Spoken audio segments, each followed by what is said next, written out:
Hello, everyone, and welcome back to the Green Flag. I'm your host, Lukas Wacker, and alongside me, as always, we have got Kyle Cushman, bringing you the latest and greatest in the world of motorsports. And man, it wasn't too much to talk about this past week, but Kansas was a thriller of a race for the NASCAR Cup Series. We also had the Gander RV and Outdoors Truck Series and the Xfinity Series at Kansas Speedway as well. No F1 or IndyCar action from this past weekend, so it'll be a little bit of a shorter show this week than it was last week, but we've got definitely a lot to talk about in terms of the Kansas race because it was a thriller throughout. So we can just hop right into it, I guess. And Harvick was on the pole. It seemed like Almirola also got a top 4 starting spot once again. Shocking. Count on him. Put your money on that. You're going to make serious bank. But Logano would take the lead on lap 1, and he kind of led there for the first little bit there before the competition caution. And then Truex will be right on his tail, but he just didn't quite pass it before the yellow came out to end that first little brief 25-lap run to start the race. But unfortunately for Logano, he would have an uncontrolled tire penalty that would set him back for probably the majority of the race. He never really fully recovered from that penalty, and he would be sent to the back for the next restart, losing all of his track position after he had worked so hard to get the lead. So then we got Kyle Busch taking the lead. Oh my gosh, can you believe it? Anybody that's a Kyle Busch fan, including myself, was shocked to see that 18 car at the top of the scoring pylon. And it was a welcome sight to see as he would actually kind of hold on there. It was a really long stretch to the end of the stage. There are no cautions whatsoever, but they could all make it to the end on fuel, so that was no problem for any of the drivers. And also, a shout-out to Tyler Reddick in that first stage. Starting from 23rd, merked his way up to 6th in the first stage. An incredible run after Kyle predicted correctly in our show last week that Reddick would be strong at Kansas, and he proved that early on. And unfortunately, he didn't quite get the finish that maybe he was looking for, but he showed speed really, really early on. And also, shout out to RCR for giving us a bit of an inside scoop into their command center in North Carolina.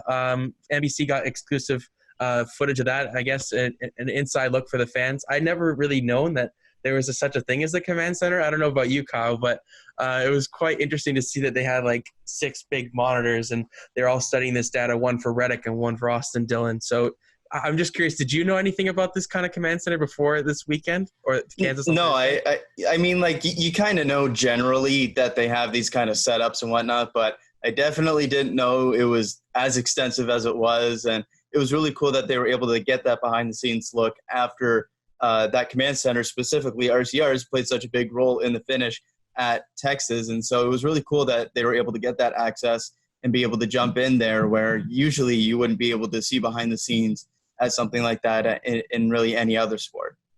No, it was really, really cool. Like, thank you to RCR for just giving that inside look. I'd be curious to know if any of the other organizations have something similar or, something I would imagine they've all got something similar. Yeah. Most of the big organizations probably have something like that, especially being utilized so heavily right now with limited personnel at the racetrack. You saw Richard Childress himself in the actual room because he can't go to the track. So I thought that was a pretty cool sight to see. So thank you to RCR allowing the fans to see that kind of inside scoop and behind the scenes to their racing headquarters. So also in the first stage, Ricky Stenhouse Jr. continued the streak of last place finishes for JTG Doherty Racing. Oh man, what a rough stretch it's been for that organization. Priest and Stenhouse have finished last in the previous 3 events prior to Kansas, and Stenhouse kept that streak going. I don't think it's a streak they want to keep going by any means, but it was a tough start to the race there for Stenhouse, and it would be later tougher for Ryan Priest, as we will get to. So Stenhouse would actually finish last. He couldn't get the car back going. It was like an electrical fire, I think it was, and they couldn't get the car fixed, so he just finished dead last, unfortunately, for that 47 team, who had such a strong start to the season, and it's really, really turned on its head in a negative way over the past month or 2 months or so. So a rough start there for that organization. And move on to a bit more of a positive note for someone that really needed it. Kyle Busch would win stage 1, holding off his teammates at Joe Gibbs Racing with Hamlin and Truex both finishing in the top 3 right behind him. And what a pivotal playoff point that would be for that 18 team, because, he needs all the points he can get right now. We're already over halfway through the regular season. We're almost near the playoffs. It's crazy to say that. We're almost like 2 months away from it, and he's only getting his first playoff point. So hopefully that's a momentum booster for that 18 team. There's a good battling there. Also, as we move on to stage 2 between Truex and Keselowski to begin that stage, that was a great battle there. Keselowski and Truex definitely showing that they had maybe 2 of the top cars, I'd say. Track position, as always, is very key. But at Kansas, I felt like it was more of you had a lot more mobility, a lot more different options for the drivers. It was a nice, break from the Texas that we'd seen in Kentucky the previous 2 weeks. It was a welcome change, a welcome sight for fans. And Kansas has really, really proven that it's been one of the best mile and a halves, kind of competing with Homestead, I'd say, in the recent years. It used to be when they repaved it back in 2012. It really wasn't that great, as most repaves are, to be honest. And Kansas proved the track is aging nicely. It has a lot of grooves, and the corners are banked really well, so that there is a lot of options for the drivers to run at the top and on the bottom line. So welcome sight for the fans, as I mentioned. It was great racing there throughout the entire race. I'd say it was one of the best mile and a halves I'd seen in a while, and that's why I think NASCAR leans towards this package after seeing a race like that. So move on to stage 2, as I said. Chris Buescher would spin out, bringing out the caution, and this would kind of be an accordion effect here. After this caution, a lot of big things would shake up the rest of the race. Maybe not necessarily for the front guys, but for the mid-pack guys and that playoff bubble. These wrecks that we will discuss here in length are key to what's going to happen on the stretch here, because we got some big names that needed points, not getting them at Kansas Speedway. So Chris Buescher would spin out, as I said, and this would provide a strategy here for Johnson, Blaney, and Austin Dillon, of all people, and Reddick to stay out there and getting 2 tires for the pit stop. It was kind of near the end of stage 2, because it just gave them a bit of a chance to get some stage points, which they desperately need. So Keselowski would pass Blaney after he got to the lead there with 2 laps to go on his 4 fresh tires compared to Blaney's 2. And Keselowski would kind of hang on there. He would get the stage 2 win, another playoff point for the 2 team, a very underrated and quiet season, I'd say, for the 2 car. He's got a couple wins, but he's second in points after Kansas. He scored the most points, I think, out of anybody this weekend, except for Denny Hamlin. So it was a great weekend for the 2 team and Brad Keselowski. He would finish the stage ahead of Blaney and Almirola. Johnson would get 2 stage points. I know that may not seem like much, but any points for that 48 team is key down the stretch here. And he would need those points later on, as he would not get the finish once again that he probably deserved, or that he desperately needs down into these final few races before the playoffs. And he's sitting outside the playoffs as we speak. So a rough couple races for that 48 team. So now we move on to stage 3. I know we kind of went through this first 2 stages a bit quickly, but the third stage, third stage is where everything happens. Yeah.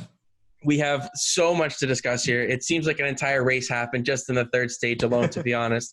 And it would start off pretty early on. Matt Kenseth would get spun by Ryan Preece. Kenseth seemed to be going to pit road. I think he had some sort of issue there. Bubba Wallace, an innocent bystander, and he had nowhere to go. Gets damaged, and he would be out of the race as a result. Unfortunate for Bubba. He's still, I think, 20th in points. 19th. 19th in points? Yep. Wow. Geez, he's running pretty well this season, that Bubba. So he's obviously showing that the RCR speed is legit with that alliance. So now here come the big ones, because on this next restart, Joey Logano would cut down a left front tire. It seemed like he picked up some sort of debris under the caution, and the tire would just go flat. As they were exiting turn 2, he goes straight up into the wall, kind of middle of the pack, collecting a couple of big bubble drivers, including Matt DiBenedetto, who would have a huge lick, and Jimmy Johnson as well. That guy cannot catch a break, it seems. He's in the wrong place at the wrong time. And Kyle, I mean, this really shook up the race, because the next wreck would be on the ensuing restart, but it would also shake up the playoff bubble, and what it seemed like later on would be a potential new winner once again for the 3rd straight week in a row. But what are your thoughts on that wreck? Because it changes so quickly the momentum and the stretch of what we're going down to as we near the playoffs. Right. Well, just last week, we were kind of giving our thoughts on the playoff bubble, who we think is safe, who we think is in that could potentially fall out. And we were both in agreement that Matt DiBenedetto seemed to be in a pretty solid situation. But all of a sudden, after being an innocent bystander at Texas and in the Quinn Houff incident, and now this time out with somebody cutting a tire and coming down and just barely getting clipped and sending him into the outside wall and terminal damage there, and all of a sudden back-to-back weeks looking like he's going to have at least a competitive finish, a strong finish in the case of Texas especially, and 2 disappointing finishes because of those wrecks, and none of his own doing, just wrong place at the wrong time kind of thing, as you mentioned. But all of a sudden he's now back into the dogfight for the playoff bubble, because we do have 2 drivers outside of the top 16 now that have won races, which pushes the bubble up to essentially the top 14. And DiBenedetto's now down into 13th place in the standings, and Clint Boyer looks like he's in a much better position now because he had a strong finish in this one. And just you could tell in his in the interview after the infield care center with DiBenedetto that you could really tell that these last couple races have really frustrated him in these finishes, and really not having anything to do with the wrecks, but being caught up in them and essentially being worst off for them of all the drivers in those wrecks. And just super, super disappointing for him because, should have been 2 strong finishes, and instead it's 2 30th place plus finishes that have really thrown his season in jeopardy here. And then you look at Jimmy Johnson, and even more of a wrong place at the wrong time because he just barely clips him, right? And so some of the errors recently for Johnson has been his own doing, has been his own team's doing. This is not one of those cases. And that's, as you mentioned earlier when talking about the stages, that's where getting those stage points is so huge, because you don't know what can happen later on in these stages. You can be running first with a lap and a half to go, blow a tire, go into the outside wall, and then all of a sudden, if you don't have any stage points, you're going from 40 points to like 15, depending on how many cars are on the lead lap. Getting those stage points are huge. We've seen it all season long with some guys being able to stay up in the top 16 because of stage points. We've seen people at the top end of the standings be up there because of stage points. We've talked about it quite a bit. Denny Hamlin has arguably been the best car all season long, up there with Kevin Harvick, and he only just got into 4th in points because he hasn't really gotten any stage points. So for those 2, it's absolutely massive and only makes this race to the regular season finale at least much, much more interesting, because not only that, both DiBenedetto and Johnson are both really solid on plate tracks, but also road courses as well. And the last 2 races of the regular season, we have both of those. So everything is still wide open in that case. There's definitely some good wildcard tracks coming up, but for this incident, of course, it's a guy locked into the playoffs, has an issue, not his own doing, blows a tire. There's nothing you can do about that going into a corner, gets up, and of course, the 2 guys that are impacted, 2 guys on the playoff bubble. It just seems like it's that time of year, and it's just that perfect blend of wrong place at the wrong time kind of thing. And you can just tell that the frustration is really starting to build up for not just DiBenedetto, obviously Johnson for a year plus, but that DiBenedetto interview after the infield care center was really, really telling there. Yeah, and what seemed to be a once seemingly safe position for both drivers in the point standings is really evaporated. Taken a drastic turn. I feel terrible for both of these teams. I mean, obviously DiBenedetto is still in the playoff picture right now. He's above still the cut line. In solid standing, but it's definitely nowhere near what it was a couple of weeks ago. Yeah, you can't allow another stretch of runs like this. You can't have – I think even one more would put him in jeopardy of going below the cutoff line because, absolutely, these bubble guys are honestly getting so many points per race right now. They're getting around 35 The midfield's just points. so close. Every single race, there's at least 3 guys, it seems like, that are getting legitimately good finishes, whether that's picking up stage points, finishing top 5 or top 10s. And with that, there's always multiple that look like a threat to win. We saw it this time with William Byron being up at the front later on here. We'll get to that in a minute. But it seems like every single race, there's at least 1 or 2 guys that are on the outside looking in or on that playoff bubble that have stellar runs that look like they're going to be in contention for the win.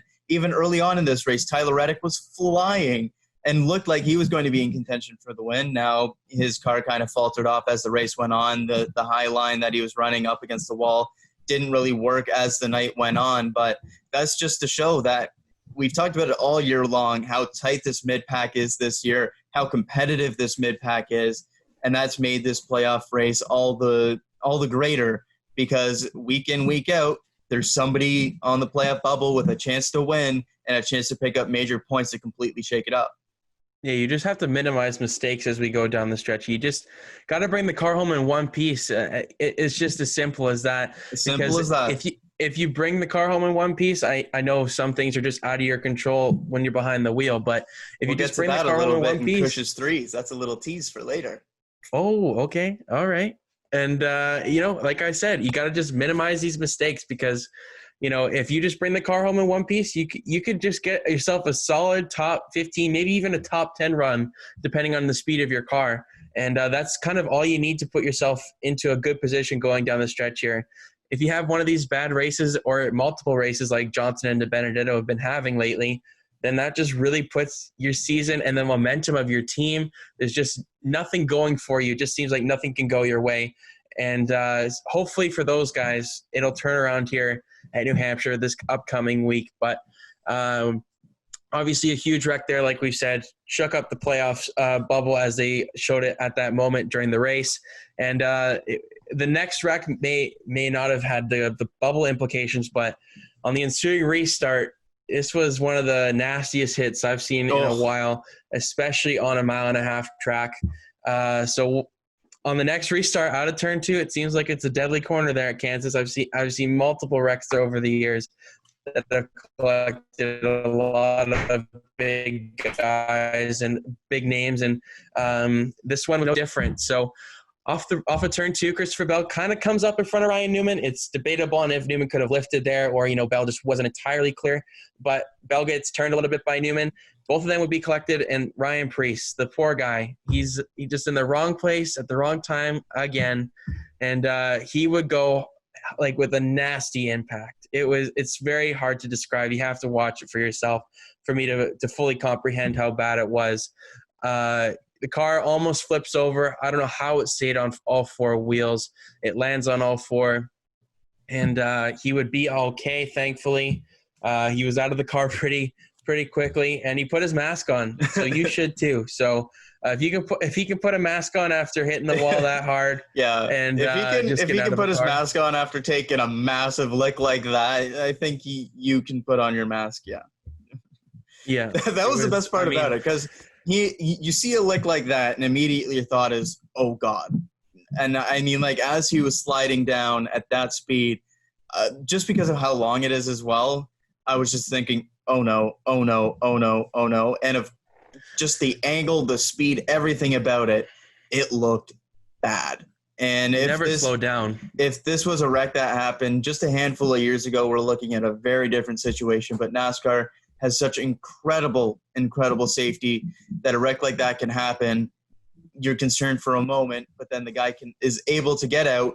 And the thing he's most upset about, or the thing that's most on his mind, is, I just wrecked a fast race car, not am I alive or am I okay?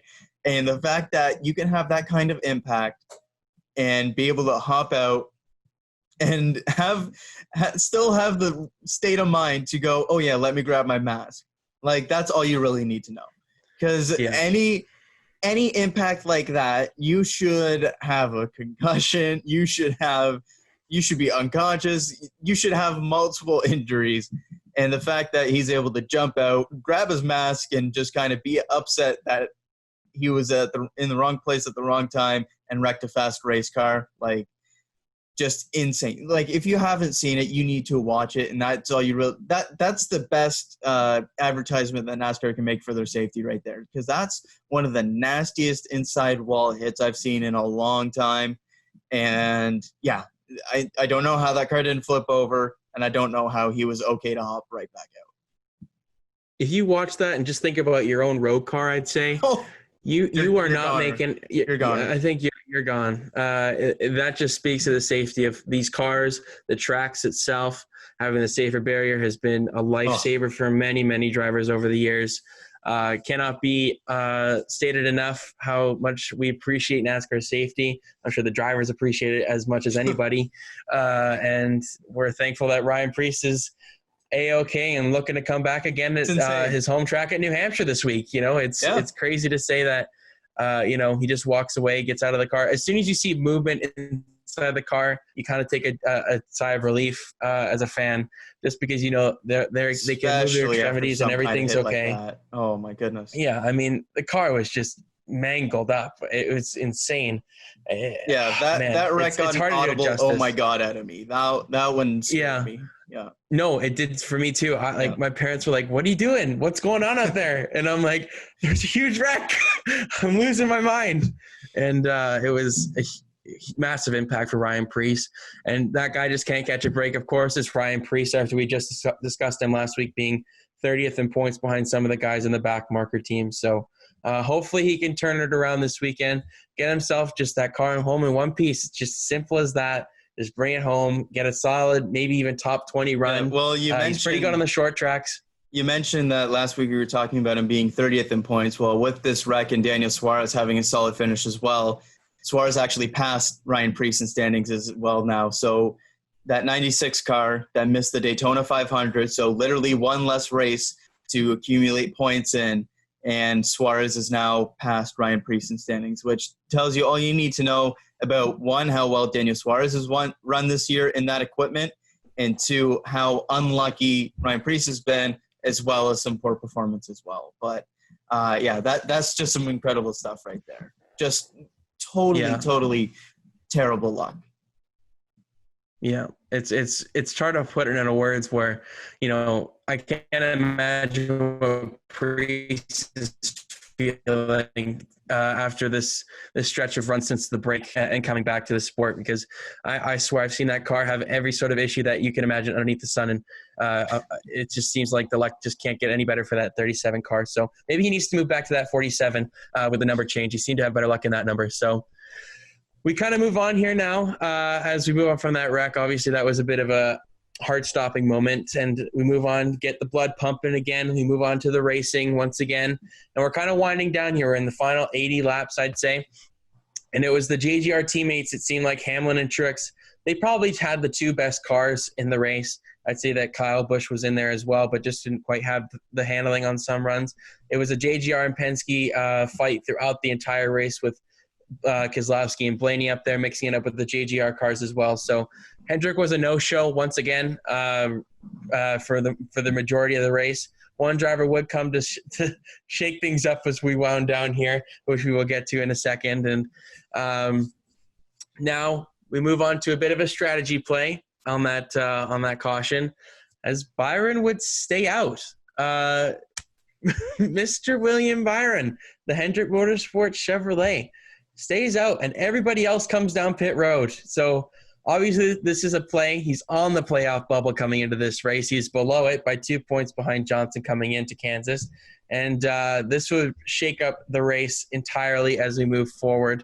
Yeah, and he did not look fast. Obviously, he hasn't won in his career yet in the Cup Series. No, he was back where his teammate was in Chase Elliott, who was kind of a no-show once again this week. He was running in about the mid-teens. Didn't really scratch the top 10, I'd even say, for Byron. But, man, clean air is very nice for many drivers, and Byron would prove that to be the case. Keselowski would challenge him, though, on that restart for that ensuing run. That 2 car was really, really fast. He had 4 fresh tires to Byron's none, but there was not really a break between the past 2 cautions where Byron had pitted, so there wasn't too much of a tire advantage. It was more about that clean air. And Brad Wood passed Byron. And it seemed like that 2 car was destined for greatness. That thing was gone. Yeah, I expected him really, really fast. Gone. Yeah. Yeah, and Byron to fall back into the clutch as the third because he didn't have the clean air, because you need that when you don't pit for tires usually. But once again, for the second week in a row, tires didn't seem to have that big of an effect. And Byron would pass Keselowski again out of nowhere. It shocked the heck out of me. I'm sure. It got like a 1 second gap on him, too. It wasn't just like he passed him and barely stayed in front. He passed him and he went away. Yeah, Byron was fast. I don't know if Brad's car just kind of fell off there, but Byron was really fast. And prior to the strategy call, Byron was running in like the high 20s. Like, we were texting during this race, and I was like, geez, at this point, it'd be nice if Byron can salvage like a top 20 finish. And he goes out and leads a bunch of laps and looks like he's the fastest car for a few laps. Yeah, and he looked like he was destined to shake up the playoff bubble for the third straight week in a row. I was rooting for him. I got to be honest. When there's playoff bubble drama, you got to love it. And William Byron, I think he's deserving of any sort of success, and he needs a win in the Cup Series. I think he's due for one. Really wish it would have happened at Kansas, but wasn't meant to be for the 24. As also on this run, Kyle Busch worked his way up to third, and Ryan Blaney back in sixth. Unexcusable errors. I got to be honest here. I was livid. As a Kyle Busch fan, I was really, really upset because he got into the wall for no dang reason. He was in clean air, chasing down Keselowski, seemed to maybe have the fastest car on the track at that moment in time. Maybe he could have chased down Byron if it went green to the end, but he would smack the wall. He was visibly frustrated with himself. A driver error, nobody else's mistake, no lap cars around him. It was just Kyle Busch's mistake. Blaney would also get into a wall in a kind of a similar fashion as he was battling Truex. And both drivers would pit basically at the same time. It happened at basically the same time, both with right front tires down, and would have to pit. And before that, my fantasy lineup, I had 5 of the top 6 drivers in points at that moment in time. I was really loving life. My big name strategy was paying off, and it would eventually pay off in the long run as well. But it was so frustrating. Like, they just can't get the finishes for that 18 car like when they deserve it. He had speed. I think this was probably even more of a case than Texas, to showing that they actually have speed. He won a stage for crying out loud. Like, he had First a car time that this could year. compete. Yeah, and unfortunately for Kyle and Blaney, they would not get the finishes for what they deserved. They both had top 5 cars throughout the entire race. That top 5 seemingly was, unchanged. There was interchangeability between the drivers themselves, but no one else really challenged for that top 5, top 6 spots throughout the race. And those 2 incidents opened up spots for drivers to pounce and get points that maybe necessarily weren't there before. So after those 2 had pitted, they were both laps down. Blaney went 2, Kyle went 1 lap down. Corey LaJoie would have a very similar incident, flat right front tire, but NASCAR decides to throw a caution for him. If that was Chase Elliott, I bet you if Kyle Busch, instead of Kyle Busch, there would have been a caution. I'm just saying, it was the exact same thing, and there was no debris really. They both hit the. Do you not agree with me though? I mean, maybe a little bit, but let's not pretend like Ryan Blaney isn't a fan favorite either, and he got wrecked he got into the wall at the same time. I know, but okay, you can exchange it for Blaney then and Elliott then too. I bet you if that's Chase Elliott, they throw a caution for him.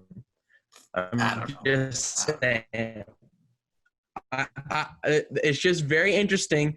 For a very similar incident with Corey LaJoie, it was basically identical in terms of the damage. I'd argue even less than what those other 2 had, that they threw a caution for him. So I have to point that out because I'm not trying to be biased or anything here, but if you're looking at it and you see that, and it's basically the same impact and the same sort of damage, same tire that went down, and there's no caution for 2 drivers, the bigger names, but for the smaller team, there is a caution.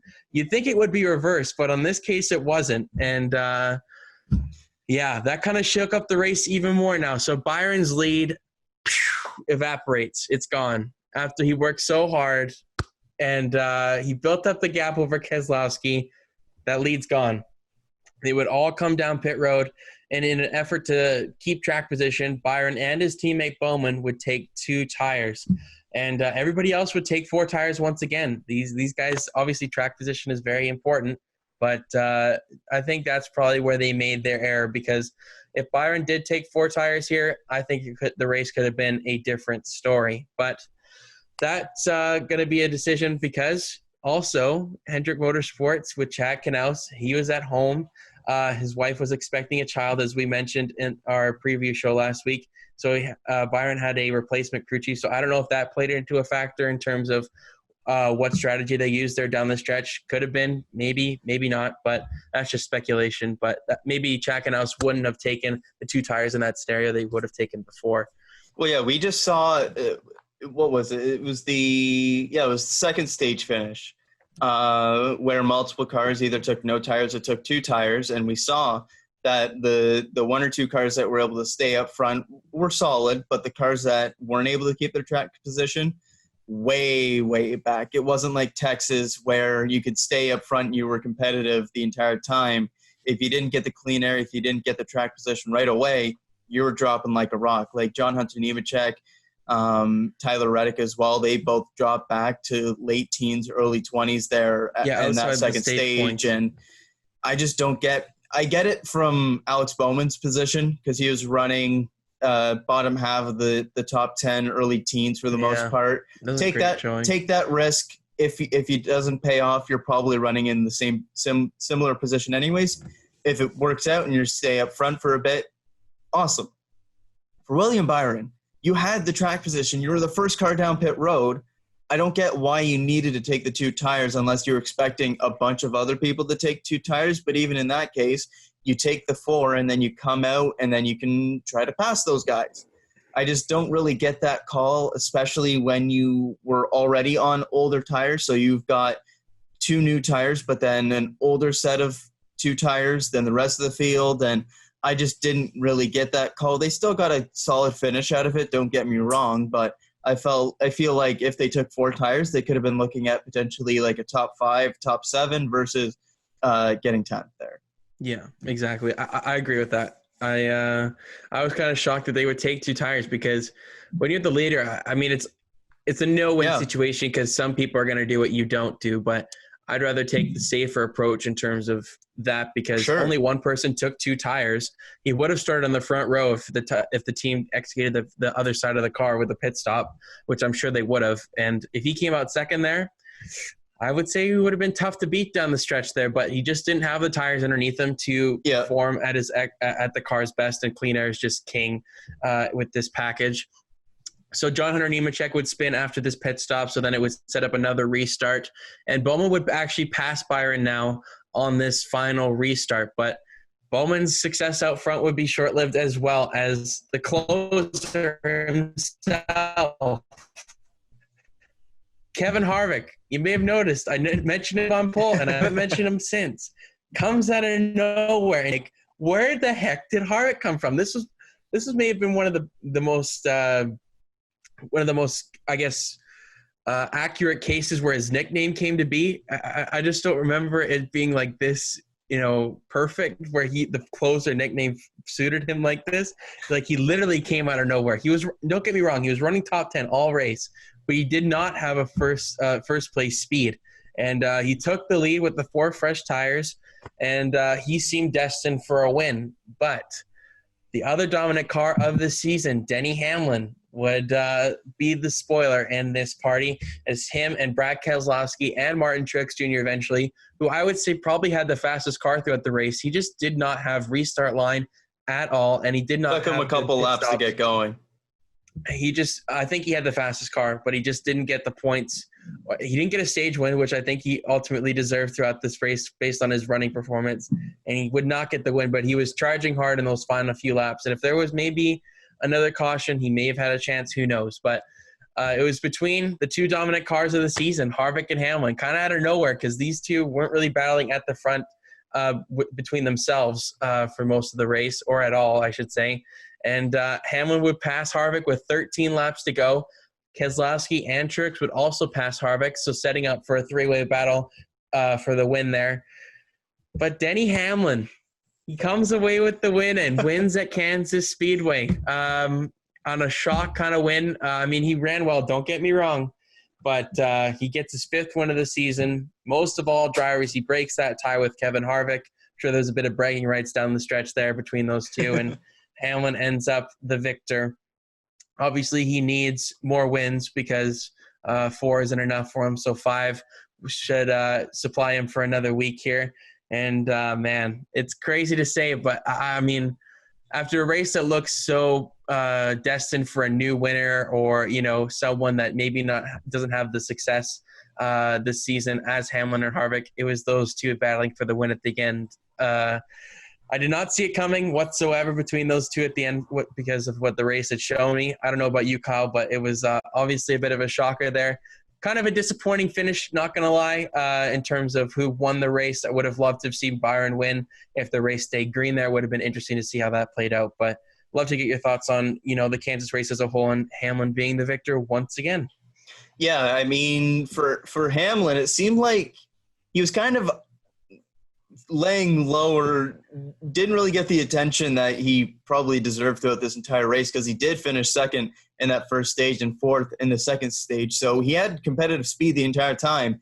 It just kind of, in that final stage, he wasn't really the guy until that final restart there. And for Kevin Harvick, I feel like he's much more of the story coming out of nowhere, because it didn't look like he had that potential race-winning ability earlier on in this race in either of the first two stages.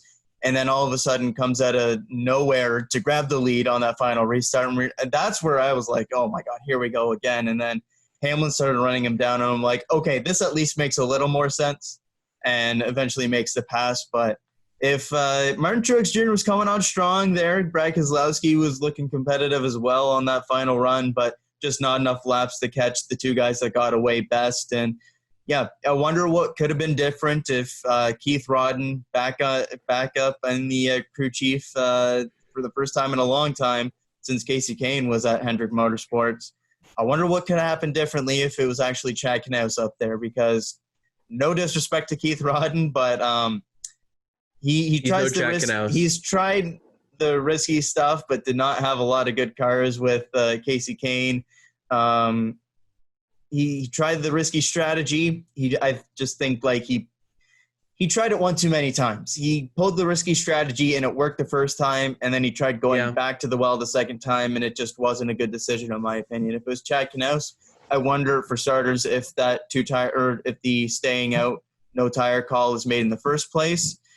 But if it is, I wonder what he does in that second position, because I just feel, obviously hindsight's 20/20, but even at the time, a lot of people were surprised he only took the two tires, especially having the older set of tires to begin with. I feel like it could have been a much different story for William Byron if he takes 4 tires and he either restarts still on the front row, just not as a controlled car with Alex Bowman there, or in that second row, and so has just as good of a position to start, because we saw the old tires on the restart just didn't really go. And that's what ended up costing him. And in those handful of laps there at the end, he ended up dropping from that front row all the way back to 10th. Still a very good finish based off of where we were expecting him to finish in the beginning, but a bit of a mistake of a call, I guess you could say, looking back on it from the 24 team. The 88 team tried something, didn't really work out, and it's the two top dogs taking advantage of it, getting good restarts, being in position at the end to put themselves in the position to take advantage of mistakes, and they went ahead and did that. That's why they're the class of the field this year. Yeah, it was they executed to perfection. I'd say the 4 and the 11 car, even though Harvick didn't quite get the win, but they put themselves in the right positions. They capitalized on I wouldn't say other people's mistakes, but I think part of the reason why Byron just fell back, his car wasn't great before he got to the lead there. He was running mid-pack. He didn't show any signs of speed. And I think, maybe he got the lucky set of tires or something from Goodyear, but that car was really, really fast when it was out front, and just couldn't. I feel like I got that sense from a lot of the Hendrick guys throughout the race. So I feel like they didn't have the passing ability, but if they got the track position, I thought they would have been fast, because I think if Elliott played a similar move, he did play a similar move eventually, but he kind of fell back. If he plays those positions, I think if they get the track position, I think they could have been faster, but just being mired back, part of that's the qualifying draw and just not getting, a good starting spot and just not being able to maneuver up through the field. But it's crazy to say that Hamlin's a 5-time winner, just to think 2 seasons ago that he didn't have any wins. So yeah, that's the big thing. Denny Hamlin has really turned his career around in these past 2 seasons. Even though he's not the highest in points, he either wins or he finishes poorly outside the top 20. That's what it is with that 11 car. And very much a winner bust team right now. Yeah, and they better not rely on that for Phoenix come championship time, because they seem to be pretty destined for a championship run here. If they have that bust race in that final race of the season, I'm sure it's not going to go over well for 2 years in a row for that 11 car. So with that kind of concludes the Kansas race itself. Some notable finishers, though. Eric Jones coming home 5th, another huge week for the 20 car, gaining valuable points, moving himself into that playoff bubble contention even more. He's still on the outside looking in, but he's put himself in the right position going forward. Chipping away. Yeah, that's what he's doing. He's bringing the car home in one piece, and his luck seems to turn around, and while other guys are starting to seem to have his luck that he had for large parts of the season.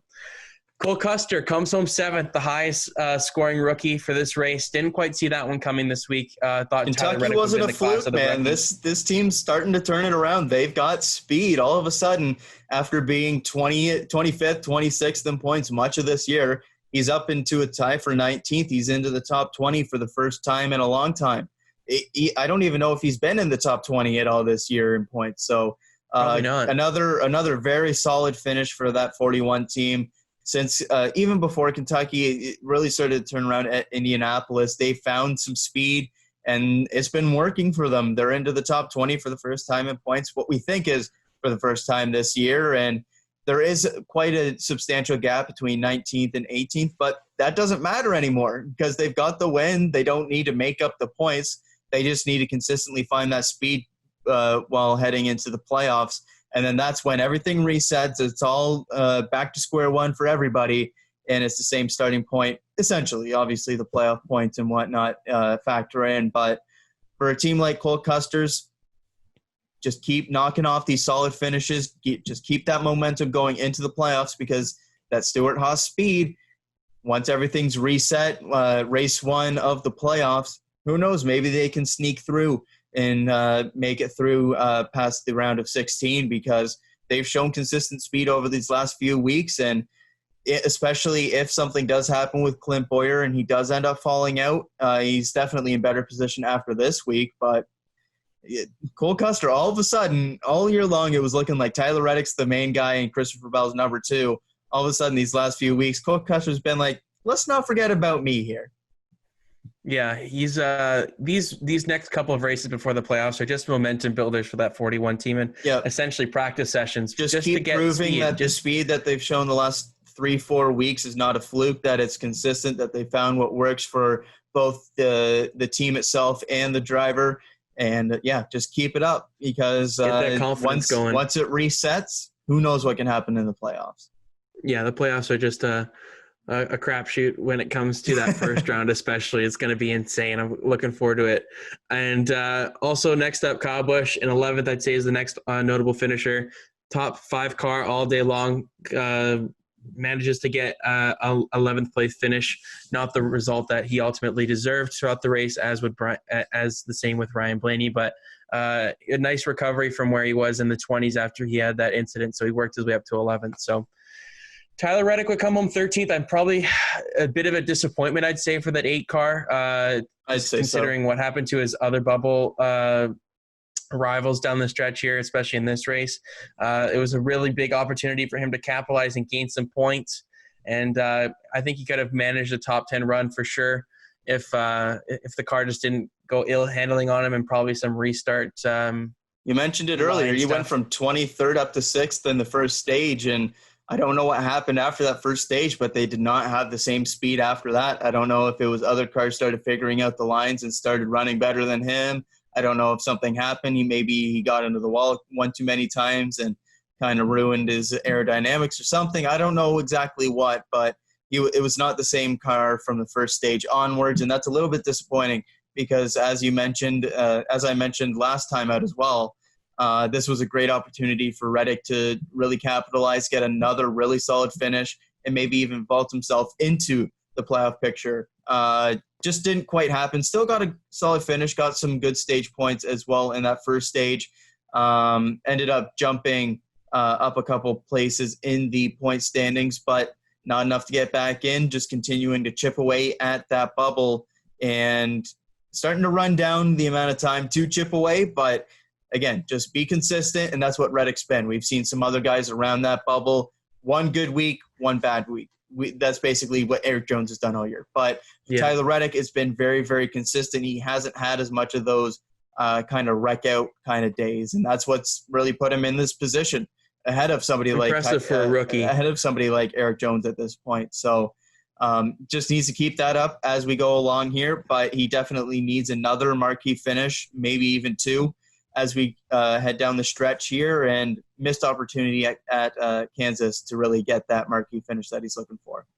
Yeah, it's just going to be chalked up as a missed opportunity. Not to say that a 13th place finish is Definitely bad at all not for a bad, rookie, but not bad. It's just, picking up if he finished where Cole points, Custer finishes, we're in a totally different talking point here. Exactly. If the two places and we're looking at reversed, a much different playoff bubble as well. Yeah, it may sound simple to put it that way, but I'm sure Reddick will just leave a little bit disappointed from Kansas after this was meant to be one of his stronger tracks coming up. Positives on the schedule, to take away, but end result definitely not what he's looking for. I'm sure they came in with the expectations of a top 10, especially given his first mile and a half last year ever in the Cup Series. He finished 9th at this exact track. Probably a little bit disappointing, but nothing to be too disappointed with. Still good first stage, picking up some valuable points there, and still an all right finish, finishing in the top 15. Yeah, for sure. And move on to the position right behind him, Clint Bowyer, bringing the car home in one piece. That's his motto. That guy loves to have fun outside the track, and I'm sure he was just loving life, just bringing the car home in one piece after all the wrecks that were kind of happening all around him throughout the race. And finishes 14th. Builds that gap between him and the playoff cut line just a little bit from this weekend as the Benedetto really falls this week. So Bowyer moves himself after we talked about he maybe seemed like the one that would fall out. Maybe not the case anymore. There's still a little bit left to go in the regular season. So don't hold me to that. But Boyer's looking a little bit more comfortable. Yeah, the key for him at Kansas. The key for him the rest of the way here is finish the race. Because if he finishes the race, it doesn't matter if it's top 5 or if it's top 15 or even just top 20. If he just consistently finishes races, he'll make the playoffs. Yeah. At this point, he's got enough of a gap where just bring the car home, just pick off those 12th, 13th, even 17th place finishes. Just keep getting those low to mid 20-point hauls, and he'll make the playoffs at this point. It's avoiding those disastrous 30-plus place finishes where you lose a bunch of ground in one race.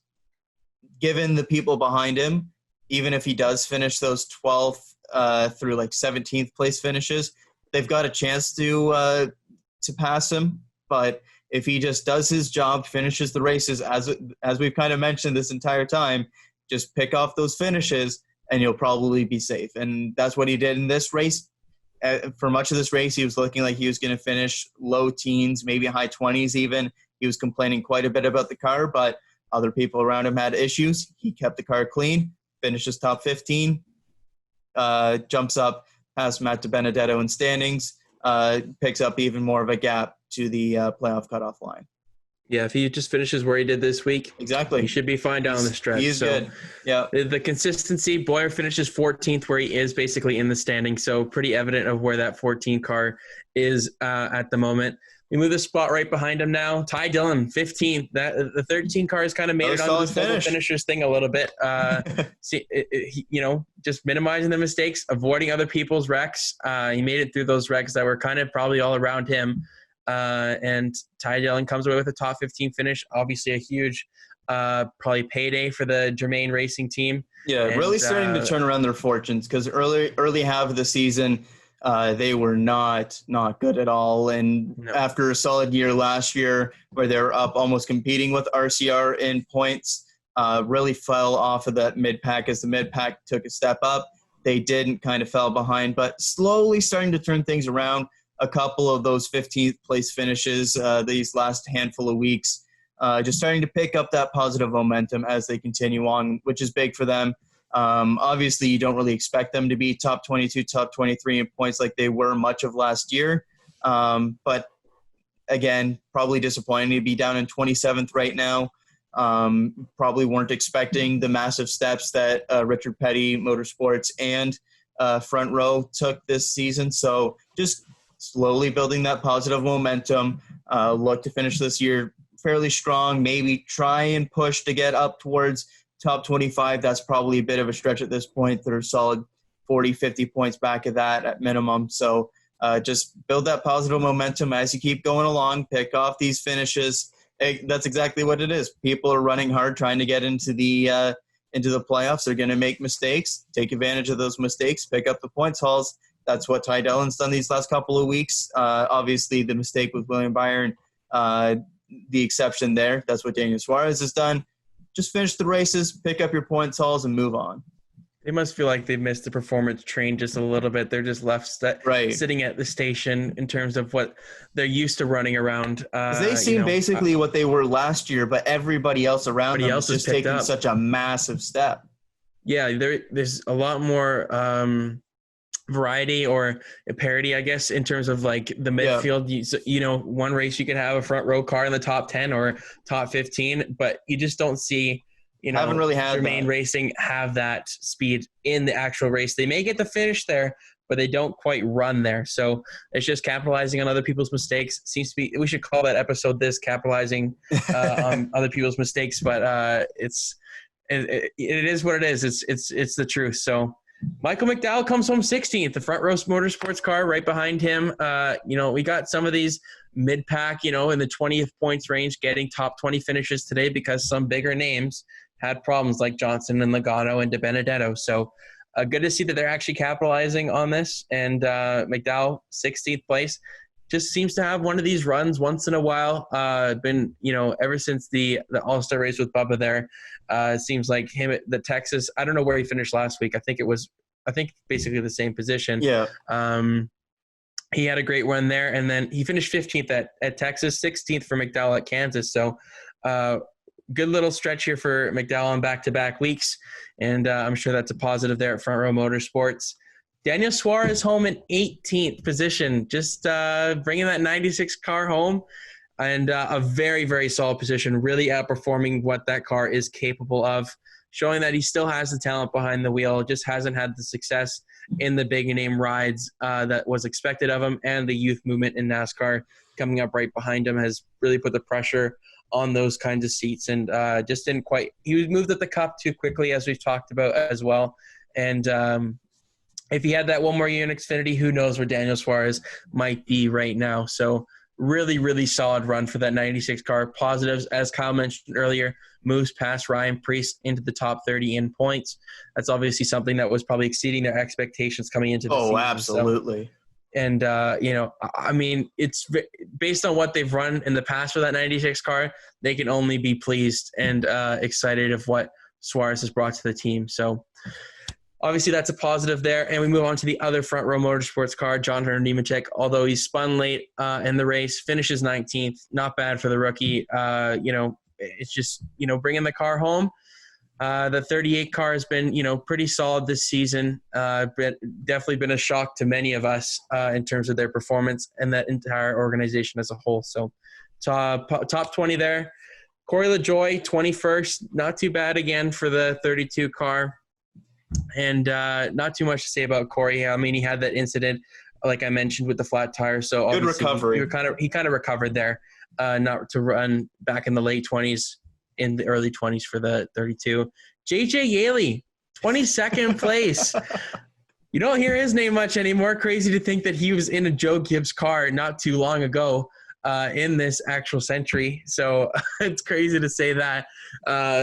He's a solid driver. I got to give credit to JJ Yaley. He does not get the credit. He's just been in lackluster and back marker teams for how many years now, it seems. And 22nd is probably as good as it's going to get for that team, except on a restricted plate track. But yeah, that's a positive for JJ Yaley. Quinn Half, after having a rough week at Texas, brings it up with a top 25, 24th place, kept the car in one piece, did not have any incidents with anybody, didn't hold anybody up that we saw. And he definitely had that learning experience at Texas that we definitely gave him criticism for, which was deserved. But he did a nice recovery here for 24th. 25th, our guy. Oh, boy. Josh Bilicki, top 25 run. So just a bit of context here. He liked one of our posts on our Instagram page, so make sure to go follow that at the green flag. Liked one of our posts last week, so shout out to Josh Bilicki, having a good run, 25th place. Matched his career high finish in the Cup Series. How about that? Man. Maybe the green flag is the magic touch. I don't know. Positive vibes. The positive energy's out there. But hey, that's pretty cool. That's getting awesome. the like from Josh Bilicki and then goes out and matches his career high finish. Not too shabby of a week. No, really good week for us and Josh Bilicki, I'd say. Yeah. And just one more notable finisher, Garrett Smithley in 26th. Obviously, that team's at the back of the pack usually as well. A lot of these back markers finishing in the mid-20s here. That's huge for those teams, just getting a bit of funding. I'm sure that will go a long ways in their efforts to put a little bit more performance into their cars and just have the parts and resources to fix cars in case they get damaged as we go down the stretch here. So those are our notable finishers from the Kansas Speedway race, the summer race at Kansas.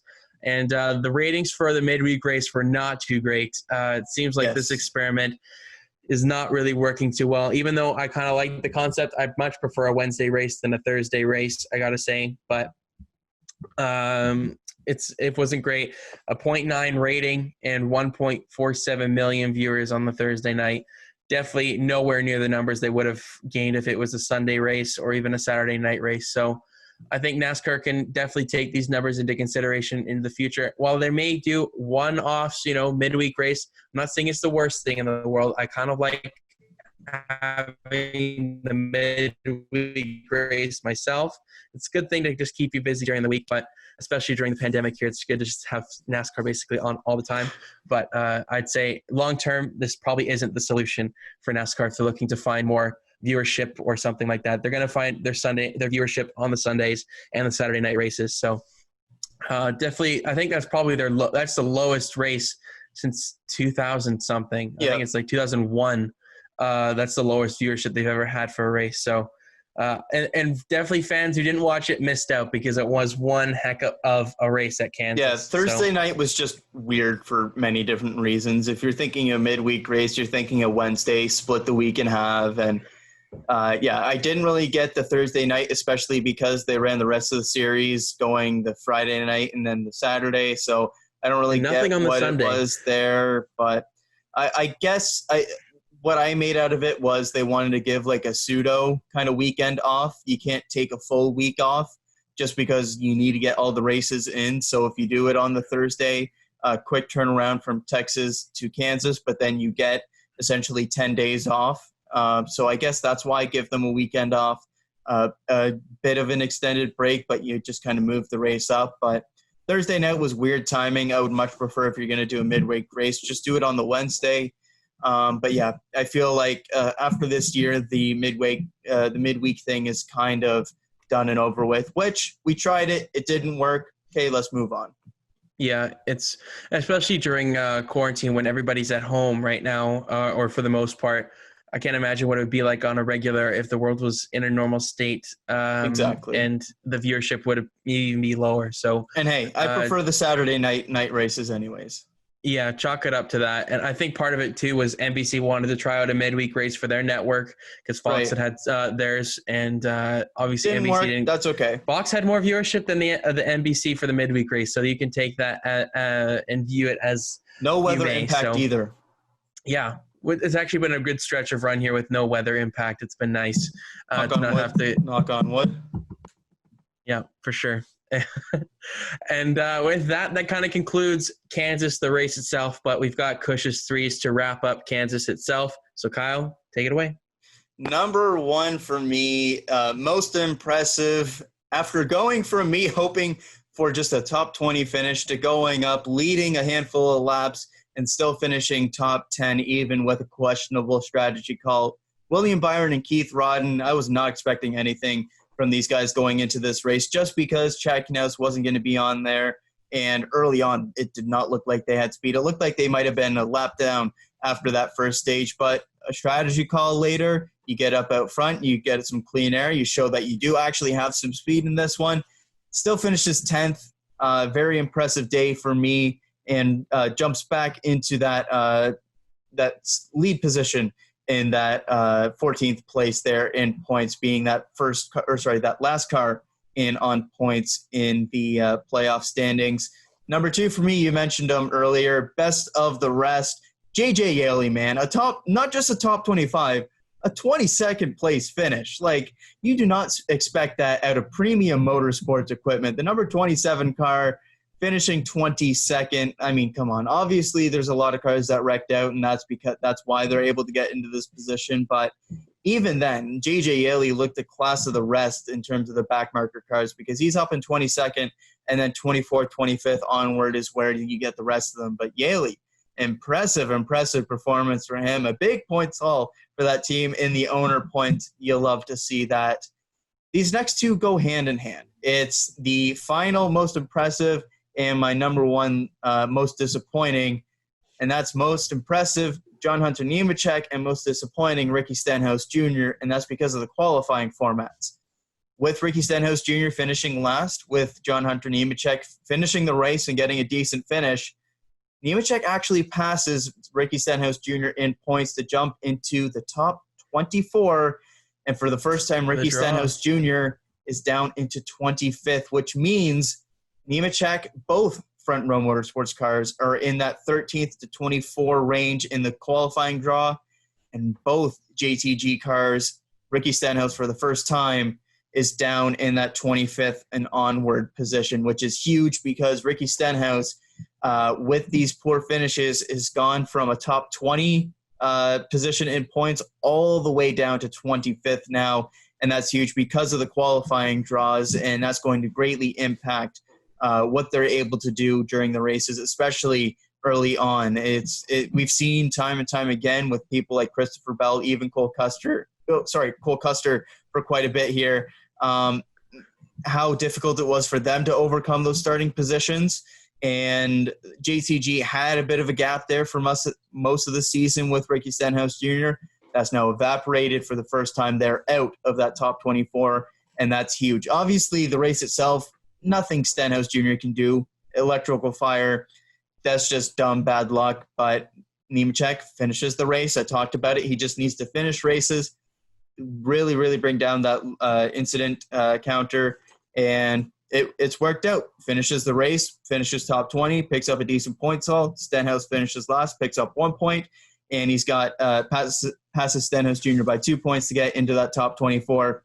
That's huge for Front Row Motorsports, having two cars that could potentially start 13th and 14th with these qualifying draws. Obviously, the likelihood of that happening and having them start that high up, not obviously the greatest, but the fact that you have the opportunity to start that high up versus the maximum of starting 25th, that's huge for them. Number two, it's another duo, Ryan Blaney and Kyle Busch. Like, that's just the fact that it happened in like the same lap, getting into the wall, and just kind of amateur mistakes, really. Like, both of them had excellent cars, deserved to have top 5 finishes, and they both kind of threw it away with mental mistakes, misjudging. I'm not really sure what to really describe it as, but especially for Kyle Busch, who's looking for his first win, having such a promising day, given what happens after that, the LaJoie caution,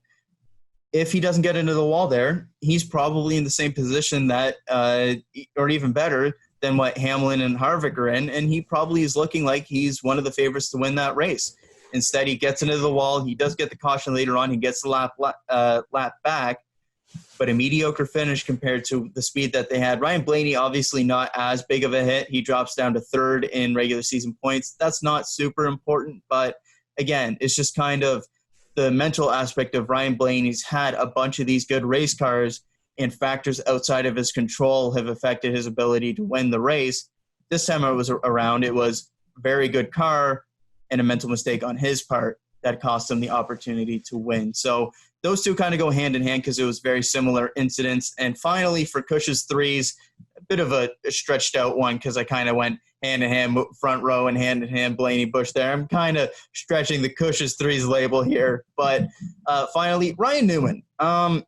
He's kind of fallen off these last handful of races. He looked strong early on in his comeback, but he's kind of fallen off. 26th in points, obviously missed a handful of races early on this season, but it's the rookie mistake on that restart that cost Christopher Bell and cost Ryan Preece there. You kind of expect that wreck to be the other way around, where Ryan Newman is the one coming up in front, and is Christopher Bell being a little too aggressive on the restart, on the coming out of the second turn of the restart, trying to push a little too hard and wrecking multiple race cars because of that.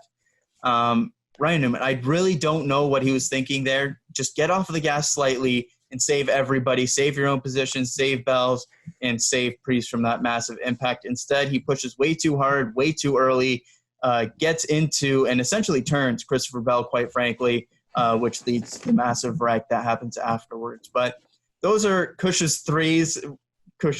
I kind of stretched it out a little bit there to include a couple more, but a little bit all over the board in this one. Some backmarker guys finishing good, some qualifying draw shenanigans, and Ryan Newman a bit disappointing recently, and just I really don't know what he was thinking on that restart. So that's Cush's threes this time out.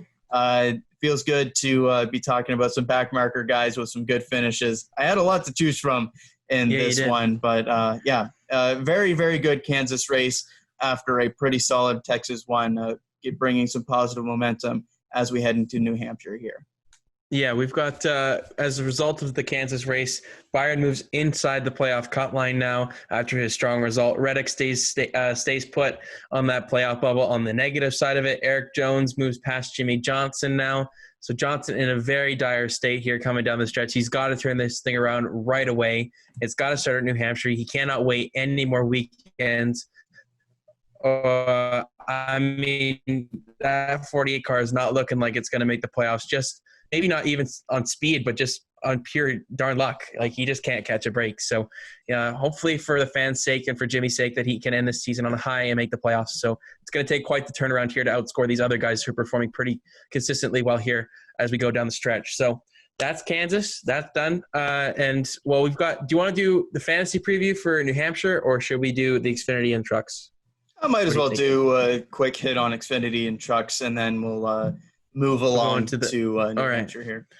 So we had a doubleheader of trucks at Kansas this weekend, and a single header for Xfinity on the Saturday. Austin Hill would finally get his first win of the season on the Friday night race, and that's obviously just a boost of momentum for that 16.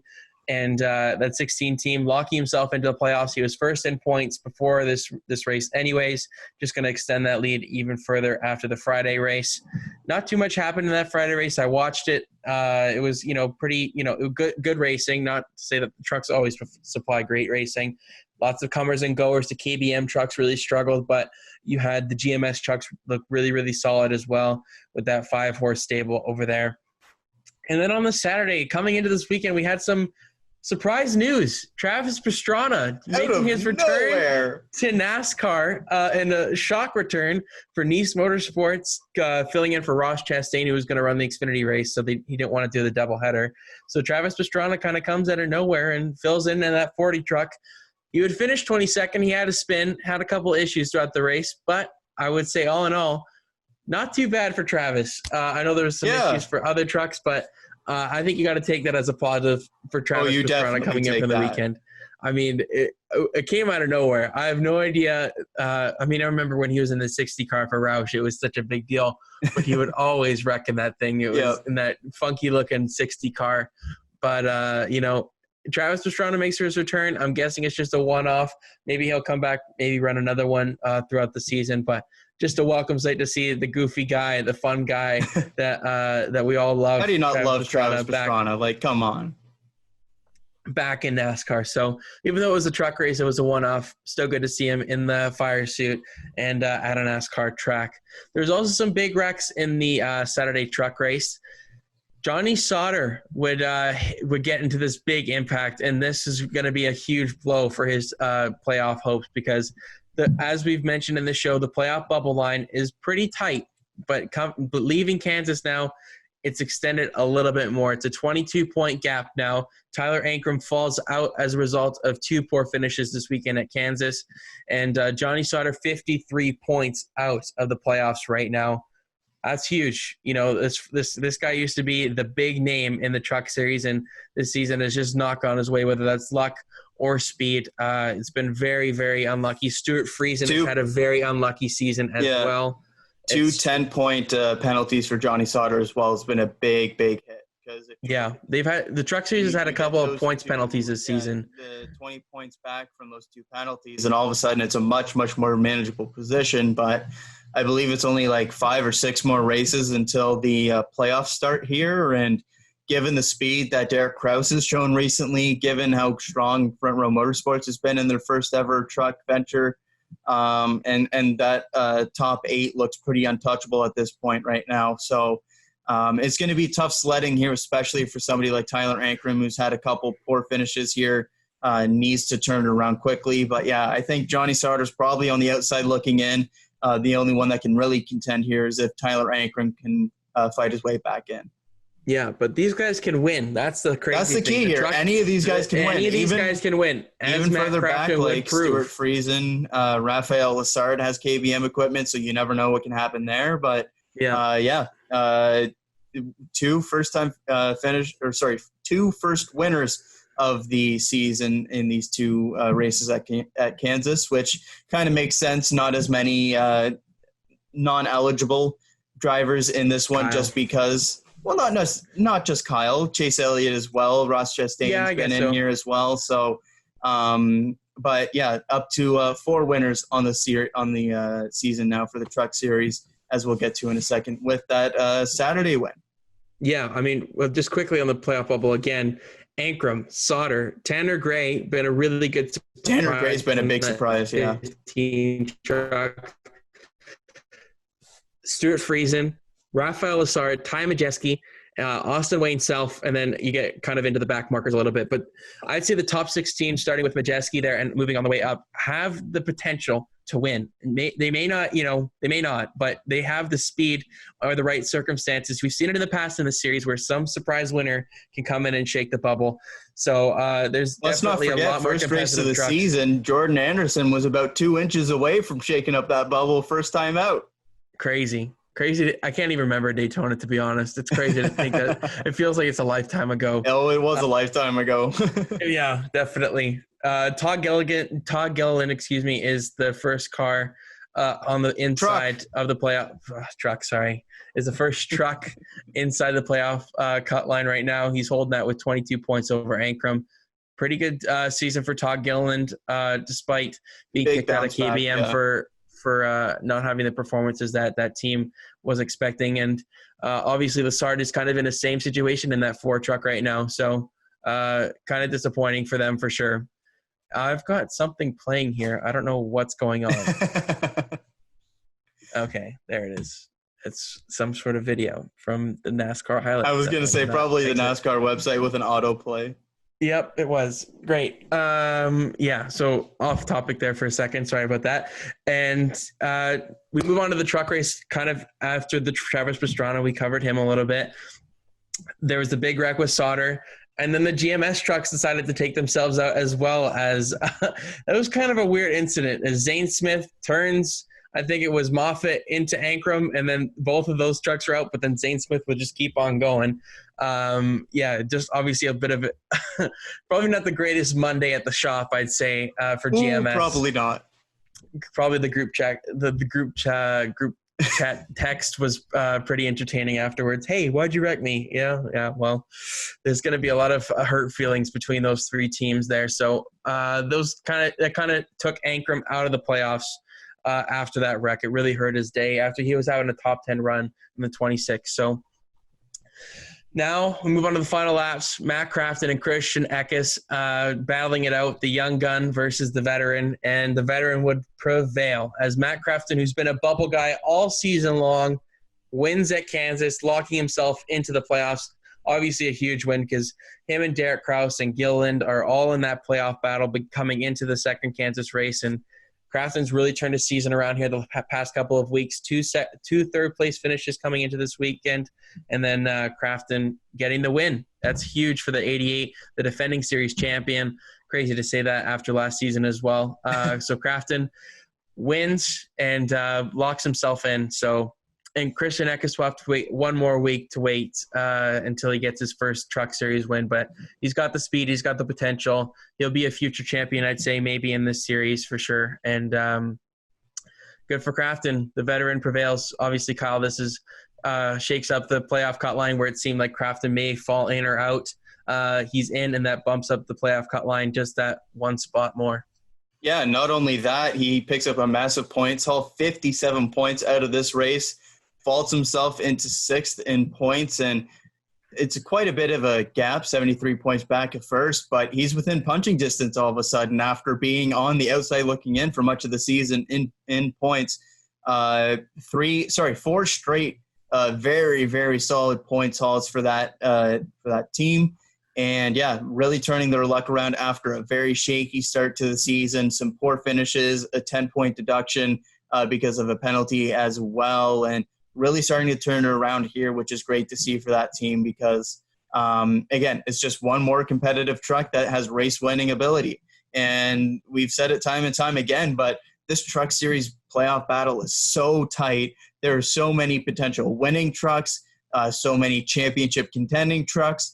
It seems like every week there's a different mix of guys at the front of the pack, and this is going to be a very, very fascinating playoff battle as we approach the playoffs and once we get into them, as well as we see what the expanded trucks playoffs looks like for the first time. Yeah, that'll be very interesting to see because legitimately this year there's no favorite, I'd say, going into these playoffs. Absolutely not. Like there's no big three, there's no nothing. This is all equal. Anybody can win this Truck Series 12. It's insane. Yeah, it's basically a college basketball tournament, it feels like. Exactly, yeah. You've got all these different teams that have a chance, and it's going to be very, very interesting to see who comes out on top in this series, and we'll obviously keep you up to date on that. It's nice to have a week like this where it's just NASCAR and we can just discuss the lower series a little bit, delve in deeper into the playoff standings because there is some very interesting storylines in these in the two other series other than the Cup Series. So we move on to the Xfinity race, I'd say, at Kansas. Not too much really happened in this race from what I saw. The Menards cars swept the Saturday as Brandon Jones would win for the second straight time at Kansas Speedway. Out of nowhere. On the final restart, he restarted seventh. Ryan Seek was in the first position there on that restart. Didn't quite hang on for his first career win. I was really rooting for him there, but just didn't have the cornering speed with the old tires. What he would be able to get the restarts okay with the pushes, but once he got to the middle of the corner, he'd have to get out of the gas, and everybody would stay in it with those fresh tires. And got a really good finish out of it.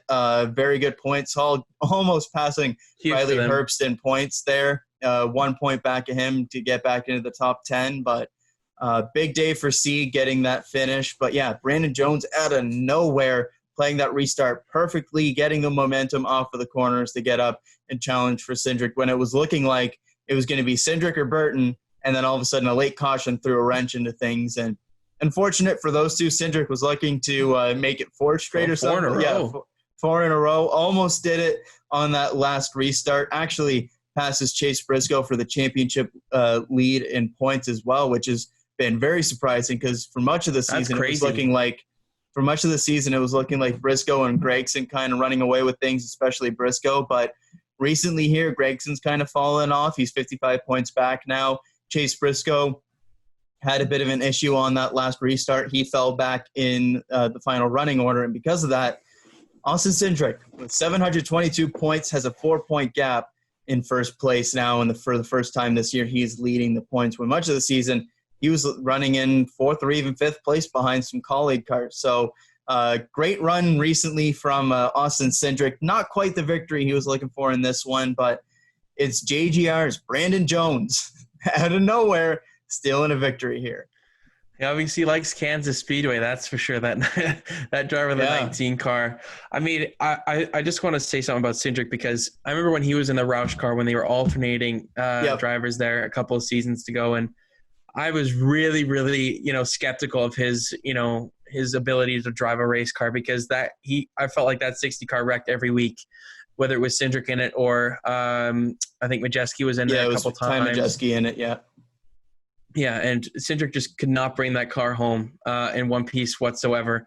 and he got a break with Team Penske in this 22 car, and he's proven that he can keep the car clean. He can win races. He has the ability to do that. But early on in his career, I didn't see anything really from him in the trucks. I thought he wrecked a lot of guys, intentionally, or, just from his lack of experience or whatever you want to say about it. But I didn't have much faith in him to make it up through the systems in NASCAR. But Penske saw something in him, and he's really performed in that 22 car. That 22 car, remember, it used to be a Cup Series ride. That used to be where the Cup drivers came down in the Xfinity Series when there was no ban on or restriction on how many races they could run.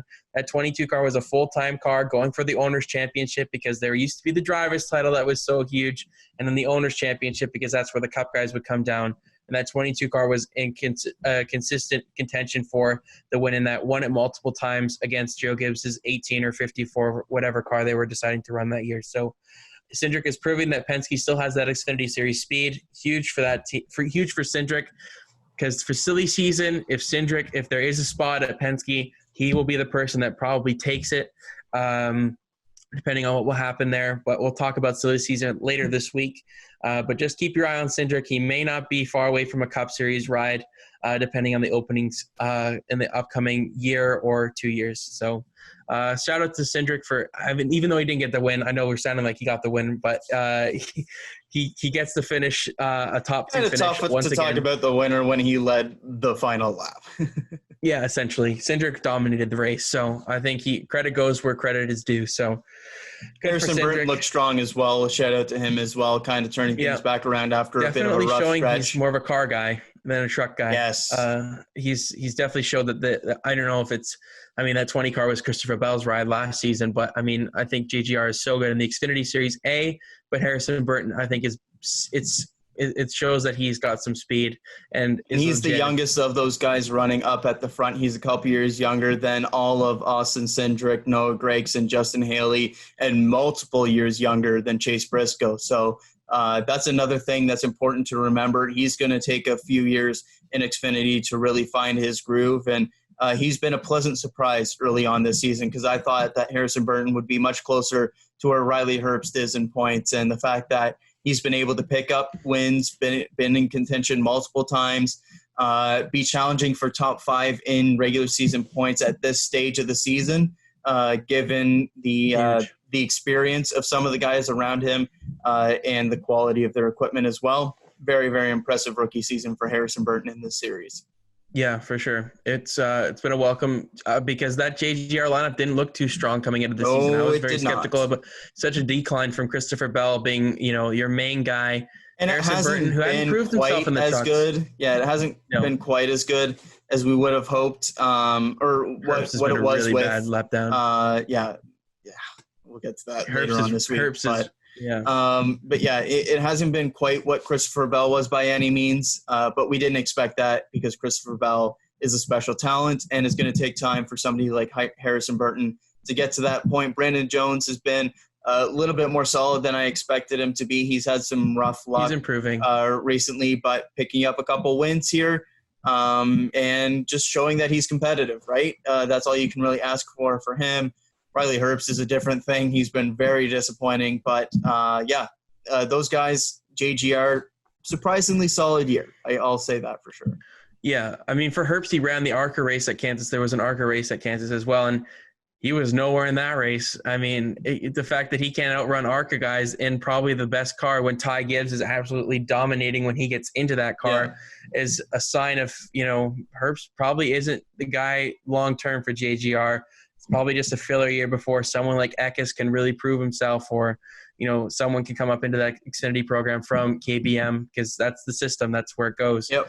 And, Herbst has definitely been a letdown. I didn't see anything coming into this season that would prove me wrong, that would prove otherwise. And this season, it's probably where I expected him to be honest. It's not. I just didn't think he really deserves that Xfinity Series ride, especially in top equipment that we expect so much out of. So especially also, I'm shocked that Ross Chastain has not won an Xfinity race this season. I know, it's kind of crazy. We're really far along in this season now. You've got Briscoe. I'm looking at it now. Briscoe with 5 wins, Hendrick with 3, Gregson with 2, Harrison Burton with 2, Jones with 2, and his teammate Justin Haley with the win at Talladega. And Ross Chastain, after proving so much in the lower series, he's proven that he's deserving of a ride, hasn't gotten that breakthrough win this season, which has kind of been surprising. Yeah, he's the only guy in the top 6 in points that doesn't have a win yet. He's 4th in regular season points, 663 on the season, 4 points back in Noah Gragson for 3rd there, but doesn't have the win, which is kind of surprising. Yeah, I would have expected by this point he would have picked up a win on one of the mile and a halves or something. He's had some really good runs. Obviously, he's 4th in points, but just hasn't quite broken through to get that win. I'm sure that comes at some point this year, whether that's on one of the restricted plates or something. Yeah, that's kind of crazy. But yeah, I'm sure it's coming at some point here. But yeah, he's definitely been impressive in colleague equipment, basically showing what you would expect from him, given his track record and everything to go with that. And just kind of hoping that he gets through and does get that win because, he's definitely deserving of one by this point this season.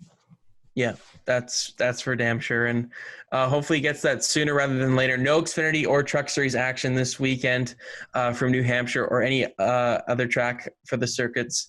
It's just the Cup Series this weekend. We've got IndyCar and Formula One back this week as well. So that kind of wraps up the Xfinity and Truck Series from Kansas, I'd say, Kyle. That'll do it for that series for a little bit here. Good little talk about them because they deserve it. This is where the youth movement is coming from in NASCAR, so we need to talk about them. So with that kind of wraps up Kansas, and we move on to New Hampshire, our fantasy preview. It's a bit early in the week, recording this on the Monday, so lineup and all that stuff is long down the road, so we don't really know anything in terms of that. But we've got lots of different options this week. It's kind of an all-over-the-place race because New Hampshire has gone from, 2 races per season, a playoff race, to only 1 in the summer months now. And quite the turnaround from what I grew up watching. I'm sure you grew up watching as well. New Hampshire having that, consistent 2-race basis where you go to the magic mile. And that's not been the case for the past couple of seasons. So not as many stats, I'd say, or too many finishes to go off of, but it's on a yearly basis now instead of, most of these races we talked about have 2 races per season. So my lineup, as we get to it, after having a successful week with the big names at Kansas, I got to say – My conservative lineup tried its best. It was my best since we've been keeping track of the results, but you still blew me out of the water with that insane lineup you put together. It was the strategy paid off. I'm pretty proud of that. It didn't backfire on me. It could have been even better, which is kind of crazy to think if Kyle and Blenny didn't make those 2 mistakes at the end. But I'll take the points. And I was probably 1 driver away from a perfect weekend with Keselowski instead of Blaney. So yep. I'm feeling good. I like what I'm putting down. I'm up in. I'm feeling good coming up here, though. I'm feeling good. I'm feeling like I'm gonna get my first win here and make it 1-3 rather than 0-4. Okay, I see. All right, big talk coming. Let's see what you got. Let's see what you got. I'm also outside the top 2,000 in all the fantasy players right now in the world. So, I'm feeling, really good. I like my chances here. So my lineup coming into this weekend, not the big names, the 6 big names like I did last week. There are some big names, don't get me wrong. Okay. But I'm going to go a little bit off the board a little bit. The numbers may not back up some of my predictions, but Martin Truex Jr. is my number 1 guy in my lineup over the past 4 races there. He's got an average finish of 4.5, 4 top 10s, all in the top 10 in the past 4 races there, 332 laps led. He hasn't gotten that win yet, so I would expect that 19 car. I think Truex is ready for a breakthrough. He was fast at Kansas. I know it's a bit of a different type of track, but I think that 19 car, it's hard to keep him down. Truex has just only had the 1 win this season. He could be in contention for the win this weekend. Second, I've got Denny Hamlin. I've got 4 uses left with him. I think this is probably one of his better tracks coming up with the remaining schedule. There's Michigan. He's kind of okay there. Dover, okay there. You maybe want to play him at the road course at Daytona, and the Daytona restrictor plate race is just depending on your usages. So I think this is a lock for Hamlin this weekend. He finished second there to Harvick last season in that really good finish there at the end. In his career there, though, I was really shocked to see the numbers. He's got a career finish of 9.88, really, really solid numbers for a career. 3 wins, 15 top 10s in 26 starts, 662 laps led, and he's been the best car this season now after this past weekend. So I don't think Hamlin will be kept down again this weekend. I think it's going to be a strong weekend for Joe Gibbs Racing as a whole for the second weekend in a row. Third, I've got Brad Keselowski. This guy has been quietly the second in points. A really, really solid season after kind of a mediocre one last season for Brad. We're not going to lie about that. It was, probably not what he expected, but he's really turned a corner this season in a contract year. That's always seems to happen in most sports. The cream rises to the top, and when you're in a contract year, you perform a little bit better to get that extra bit of dough. So Brad Keselowski got an average finish in his career here of 11th place. 1 win, 12 top 10s, and 19 career starts, which is actually really, really good, and 361 laps led. I remember when he used to be top 3 almost every race. Didn't have the strongest race last season. Got a top 10, I think, but he got a stage win, I think, as well. But, he hasn't quite got the finish maybe the last 2 seasons that the numbers would suggest playing him this week. But the tube car has been really fast this season, so I'd expect Brad Keselowski to be strong again this week. So fourth in my lineup, I've got Kyle Busch. It seems like the 18 car has taken a turn this season. The past 2 races, it's been encouraging signs of speed. And with the remaining schedule, I've got 3 usages left on him. So I'm going to play him this week. This is probably one of his strongest, if not the strongest track he's got really left in the calendar for this season. So in his last 4 races there, he's got an average finish of 5.75, really, really solid numbers, 436 laps led, 3 career wins at the track. And, he actually has the most laps led out of anybody in the field at this track in his career right now. So I think the 18 car is going to be solid this weekend, and he should definitely be in your lineup. Depending on what usage you have left. Even if you have 1, I'd play him this weekend because I don't see in the future that he will get the points necessarily at the upcoming track. So here we go. I've got the 4 big names. Those are my 4 big names this week. Fifth, I'm going with the playoff bubble guy. He needs the points. William Byron, after having the strong run at Kansas, he's got an average finish of 13th, only has 2 career races there, remember. But in his rookie season, he was really, really bad. He did not have good runs throughout the entire season. But he finished 14th and 12th last season to make that average finish of 13th. So not bad for the 24 car. I think he needs the points. I think he could lead the Hendrick stable this weekend out of anybody. If anybody's going to challenge him, it could be Alex Bowman.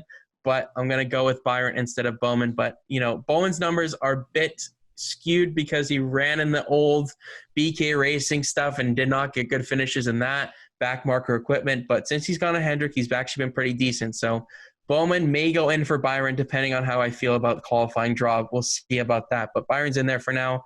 And in my garage, the guy who needs to turn it around, who's had some pretty rough weeks the past 2 races, none of his own doing, Matt DiBenedetto. He makes my lineup.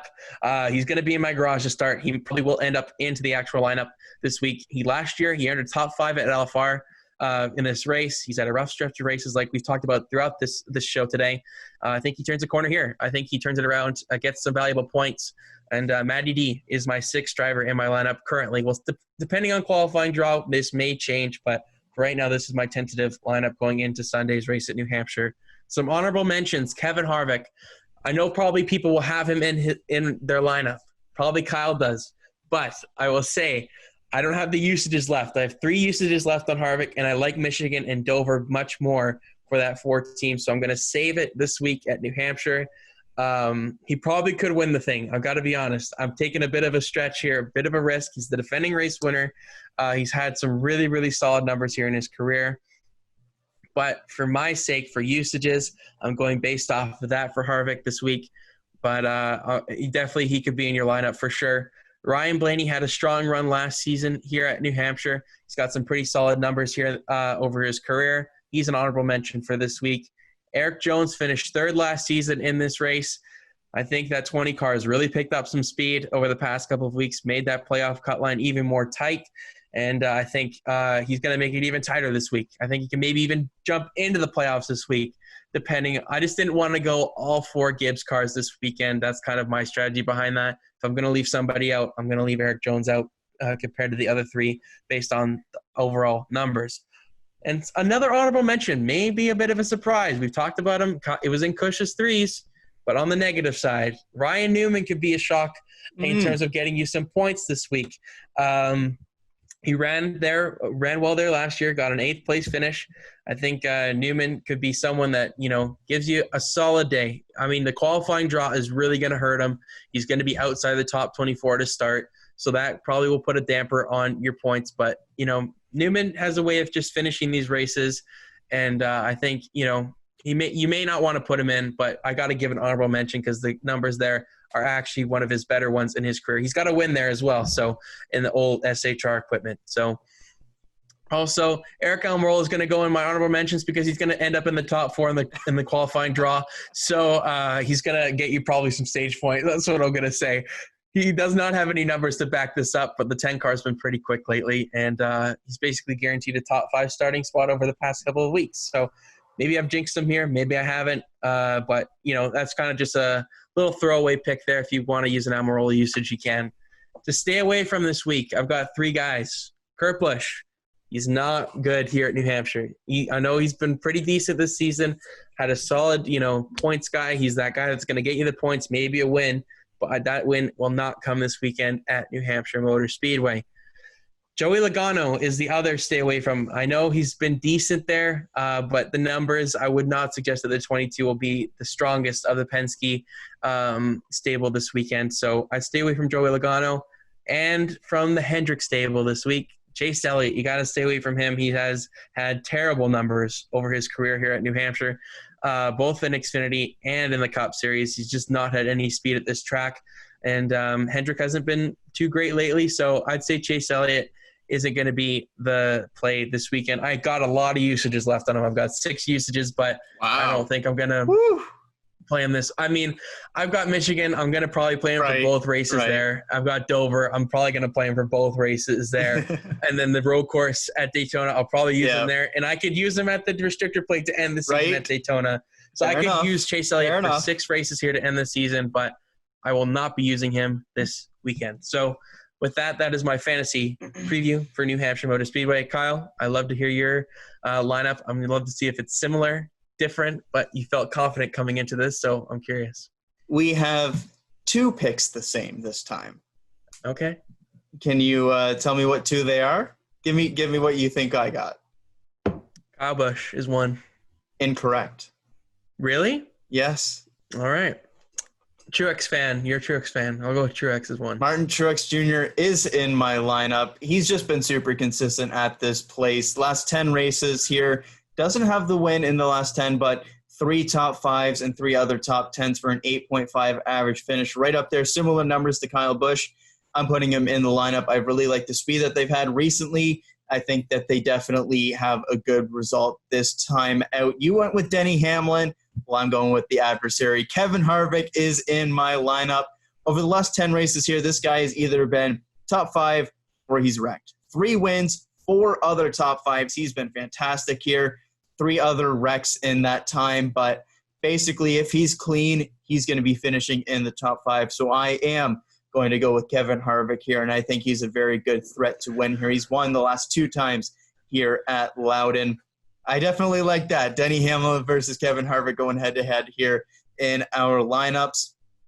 The other one that does overlap is Matt DiBenedetto, and I like that you caught that. I was going to guess DiBenedetto. I do like that you caught that because the 8 races and a 27.2 average finish in the last 10, on the surface, you're like, why the hell are you putting that guy in your lineup?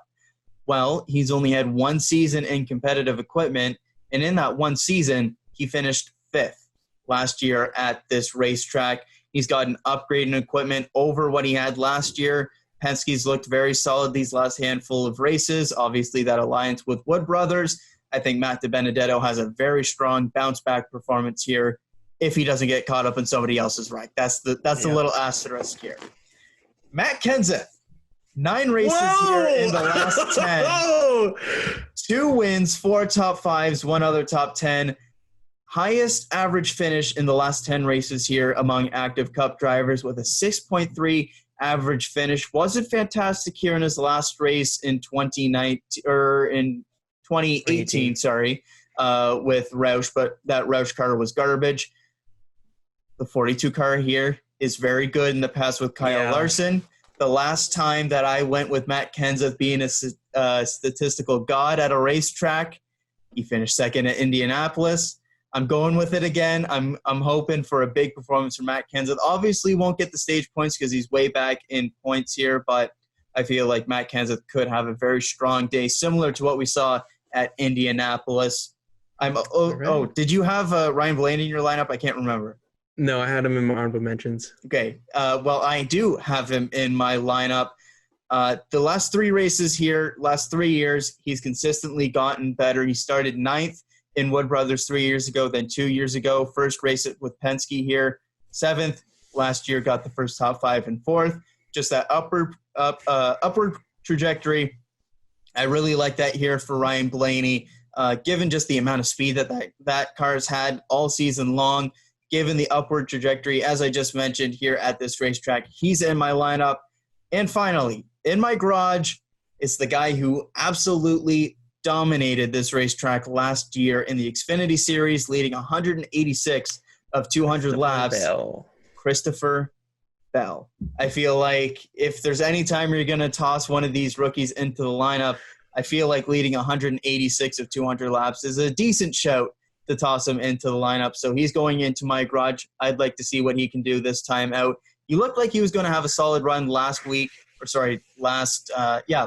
works, on Thursday night until he got wrecked by Ryan Newman there. I'm expecting a big day from Christopher Bell, one of those top 10 runs from one of those rookies. He was just so dominant last year at this racetrack.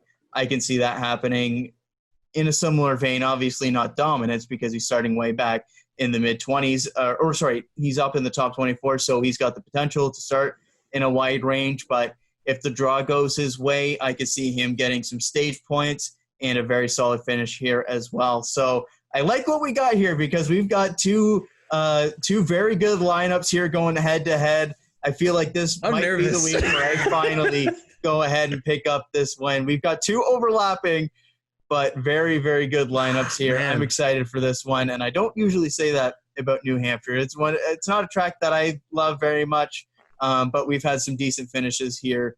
We'll see what happens. I mean, last year it was a fantastic finish. But yeah, 2 lineups that are competitive, but very I would have never thought well. That you would have the two guys that you do that are the same as mine because, you left off like Hamlin and Keselowski and Kyle. Like you would think one of those guys would be, in your lineup. But, I like it. Definitely went with a different approach. Definitely have some different big names, some of my honorable mentions, but, not the entirety of the same lineup. I like it. Sure. I like when you have the variety. Oh, man. I mean – I'm nervous now because I feel like I've got this pressure of going 4 in a row, but kicked my ass the last 2 times too. I know it was not been close, but I've taken a bit more of the conservative strategy. My big risk this week is not playing Harvick. That's what I'm nervous about because I feel like it's so tough because I feel like you're more in line to get more stage points at New Hampshire. If you have a good car, you're going to get the stage points than somewhere like Michigan where you could get screwed off on a restart or something like that. But I like Harvick a lot at Michigan and Dover. Oh boy. I don't know. I may switch. I don't know. Okay.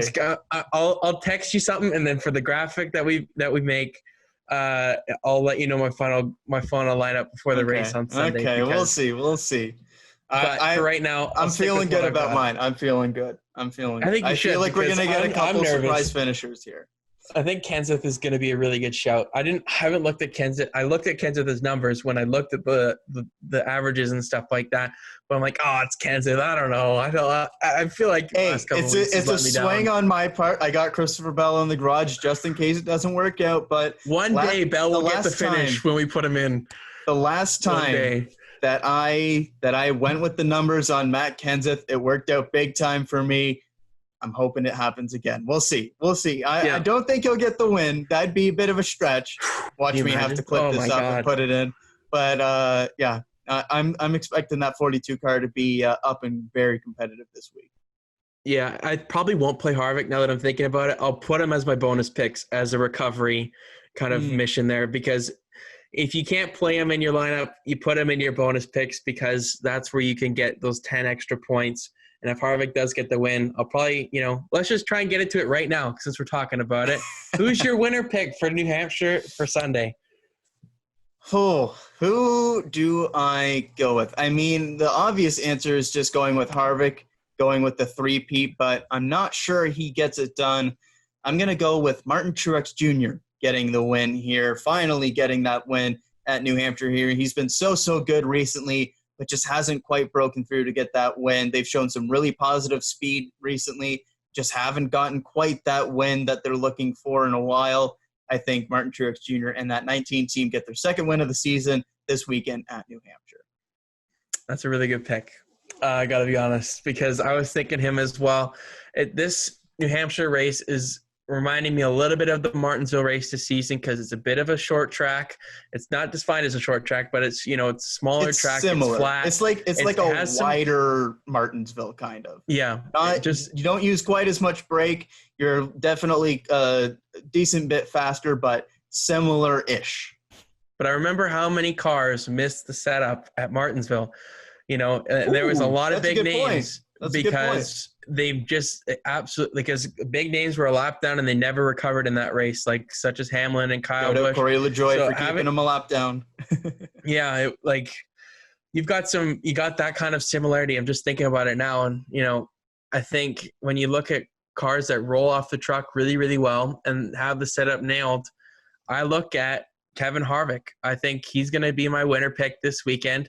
He can't stay off Hamlin for my time out. You're picking Harvick to win, but he's not in your fantasy lineup.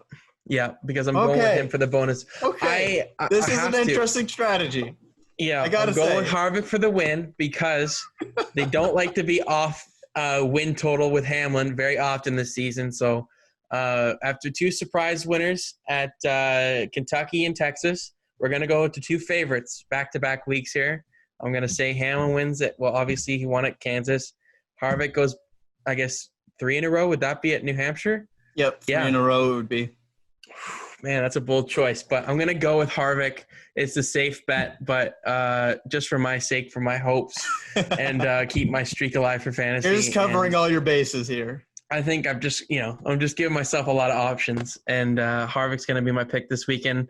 And I think they roll off the truck probably better than anybody else. I'd argue better than Hamlin. So Rodney Childers knows what he's doing with the setup of the car. So that kind of does it with the fantasy preview for New Hampshire. It's going to be exciting. I'm more excited to see how our fantasy battle shapes up. This is shaping up to be a good one here. Yeah. Yeah. Kyle's confident. I'm interested to see if that confidence will pay off, because I'm nervous. I got to be honest. I got a couple big swings in there for sure. If I'm playing my cards right, if it works out well, it could be good. Yeah. Oh man. All right. Well, this is gonna get fun. I've got 6 days to stress and shake in my boots. But we'll move on to some other news that was released since we've done our last show. Bob Leavine of LFR, or not Steve Dangle, LFR's least fan reaction, but Leavine Family Racing is reportedly by Adam Stern that there's some discussion that he may be looking to sell off the team. Because of the pandemic, he hasn't had the funds to bring into the team.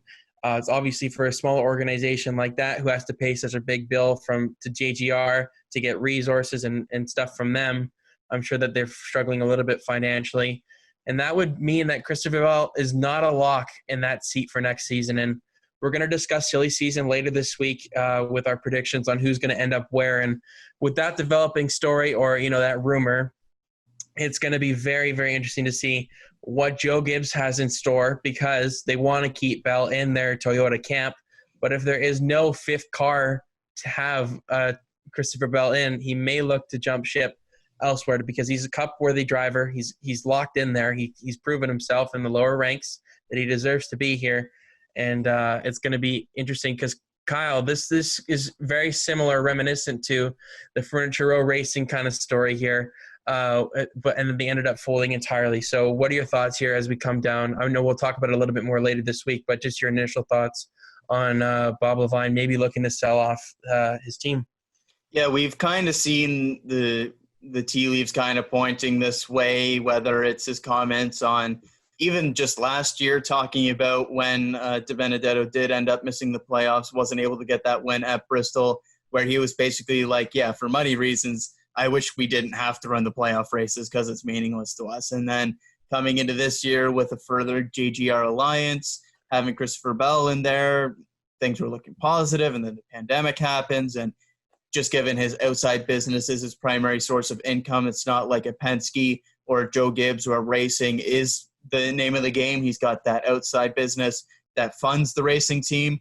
It just makes sense, and I don't really know what's going to happen, to be quite honest, because it all depends on if he does sell, who the buyer is, and what manufacturer they either decide to stay with or go to, because that's really all it comes down to. Because if it's somebody like, let's say, Matt Collick, who decides to buy that and decides to go Cup racing a little bit earlier than we maybe anticipated him to, that's looking like Chevy, right? And that's probably looking like Justin Haley making that jump up in there.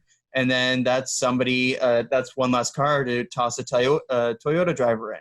Now, does that mean if that's the case and somebody comes in and buys it, changes the manufacturer, does that mean maybe Gaunt Brothers becomes the next one? And it's just kind of the trickle-down effect where Leavine Family Racing was a back market. They switched to Toyota, get the JGR Alliance when Furniture Row goes out of business, and then the cycle just kind of continues, and next up is just Gaunt Brothers. I'm not sure if that's something to happen, but I just can't see any scenario where Joe Gibbs lets both or one of Eric Jones or Christopher Bell get away. It just seems like they made that mistake before with Joey Logano, and they don't want to make it again with Eric Jones. It's taken them a while to get going, but we've seen these flashes. There's been a lot of bad luck. There's been a lot of inconsistency as well, but given the age of the rest of their stable, you look at Martin Truex Jr. specifically there, most likely. You really want those two to be kind of your core behind Kyle Busch going forwards. And it's looking at, as the days continue to tick by, we hear more stories and more stories, more rumors come out. It just kind of seems, as every day goes by, it seems more and more unlikely that Eric Jones is going to be in that Toyota camp. Now, as it stands now, I think that he still is in the 20 car. I still believe that Christopher Bell finds his way into whatever becomes of Leavine Family Racing, whether Bob Leavine keeps the team, whether he sells and that the person just renames the team but stays with that Toyota manufacturer. I don't really know what's going to happen on that front, but there's a lot of moving pieces here that can have some major implications on silly season, because if Eric Jones all of a sudden does become available, that changes things for a lot of different teams, because he's a top prospect still, even though he does have a few years under his belt in Cup. And I would imagine Hendrick is potentially looking at him if they do keep that extra car open, as we'll probably talk about in a second here. I'm sure there are multiple other teams that would be looking at him. And yeah, there's a big trickle-down effect if Leavine Family Racing does sell and changes manufacturer. Even if they don't change manufacturer, there's a big trickle-down effect. So yeah, this is definitely one of the big marquee stories to follow for silly season here, and it seems like one that probably won't be settled for some time. Yeah, it's going to be – I mean, Joe Gibbs cannot afford to lose another young talent, because, I mean, they've got a whole bunch in their repertoire. They've got a whole bunch ready to fire. That's the one saving grace. If you do lose Christopher Bell, you look at your stable and you're like, okay, we lose Eric Jones, but in a couple years' time, we're probably looking at Christian Eckes. We've got Chandler Smith, who is renowned as the top prospect in NASCAR right now. He'll be here in probably 3-4 years maybe. So you're looking at those down the pipeline. But in that meantime, you want Eric Jones to be there to be that top driver that these young guys have to kick out of a ride. You don't want to have to move on from him earlier on than you even remotely expected, because your affiliate team had to sell and change manufacturer, shut down, whatever it is that ends up happening. I still think that there is probably more of a preliminary thing than Bob Leavine really looking at, okay, we're going to sell the team. It's probably preliminary, just kind of putting out feelers to see, okay, if we do decide to sell, what can we get? Just doing that, just doing due process. But Yeah, due diligence. It definitely does seem like we're kind of going down a road towards that being probably the biggest factor in silly season. Does Bob Leavine stay in NASCAR? If he does sell, who's the buyer? Those kind of things. Yeah, Christopher Bell is obviously a renowned talent. He's going to be sought after if he's not able to secure a ride for next season. I mean, I can't imagine what teams will. Yeah, I just can't see any scenario where Joe Gibbs allows or Toyota allows Christopher Bell to leave. They've put in so many resources into him, and given his performance this year and how it's slowly but surely gotten closer to what Eric Jones has done. I can't see any scenario where they give Christopher Bell the opportunity to leave and keep Eric Jones in that car. I feel like if something does happen with that Leavine family racing team, it's going to be Christopher Bell in that 20 car, and it's going to be Eric Jones looking for employment rather than the other way around. Yeah, I could see that. I mean, I hate it for both guys because I really enjoy them so much because they don't deserve to be on this end of the deal. No, not at all. If it is the case where Bell loses his ride and then Gibbs has to make a rash decision and take Bell for the Cup Series in their 20 car, and then Eric Jones loses his ride, I mean, that's just a tough break for Eric Jones because, he's done everything that they've kind of asked him to do. He's made the playoffs. He's won in their equipment, and, he made his way up through the ranks. He's basically followed the same career path as Christopher Bell. He's still younger than Christopher Bell. Let's not forget, he's younger than him. Was in the 77 kind of thing, and, Bell was in the 95. Yeah. So it's just like that next kind of step. I wish there wasn't a limit on 4 cars for organization, especially for someone like Toyota, since, they've got so many young prospects, but they don't have the manufacturer or teams that want their manufacturer in the Cup Series to put their drivers in. If they did, we'd be looking at probably, Noah Gragson having a place to go at Toyota. They probably would have never let him go from KBM to JRM. We got William Byron. He probably would still be in Toyota right now if if the Hendrick seat didn't open up and he didn't make the decision to go from, once again, KBM to JRM. It's very similar how some of these guys' career path is just depending on what year you're in, the path you kind of have to take. If there's no opportunities in the Xfinity Series from Kyle Busch Motorsports in the trucks, then you go to a Chevrolet most likely because there's not really any Fords in the field at all. It's other than the 22 and from Penske and the 98 from Stewart Haas. So there's just that next logical step to go to Junior Motorsports, and then it's kind of a pipeline up into Hendrick. So it's going to be very, very interesting. I mean, that's probably your biggest 2 names here with Eric Jones now and Christopher Bell with this evolving storyline, because Brad Keselowski seems like he wants to stay at Penske. And we're going to discuss right now, Hendrick, there has been a rumor. It's however you want to believe it, if you want to believe it or not, that they may downsize from a 4-car organization to 3 and getting rid of the 88, and Alex Bowman would move and replace Jimmy Johnson in the 48. I don't know if they necessarily changed the number per se, because I think Bowman has probably built his brand around the 88 Junior's replacement kind of thing. I don't know if they should do it where if this were to be the case that he would take Jimmy Johnson's number, so he's a replacement of Dale Earnhardt Jr. and Jimmy Johnson. I feel like that's a bit much for the kid. But this was obviously, it kind of broke over the week. It's just, all this stuff is just rumors. I don't know if but sometimes rumors lead to, facts. And in the motorsports industry, it's not like other sports where they usually get stuff wrong. It's pretty accurate stuff. So it's just interesting to see, because it would be for the first time since 2001 that Hendrick would not be a four-car organization. And Kyle, this would be, obviously we'll discuss this at length later in the week, but just your initial thoughts on if Bowman were to replace, I guess, Jimmy Johnson and they go down to 3 cars. I just don't see it happening, quite frankly. I'll believe it when I see it. It could be Adam Stern that reported it, and I'd still have some hesitancy to it. I mean, Hendrick Motorsports going down to 3 cars, that's mind-blowing. I can't even fathom it, quite frankly.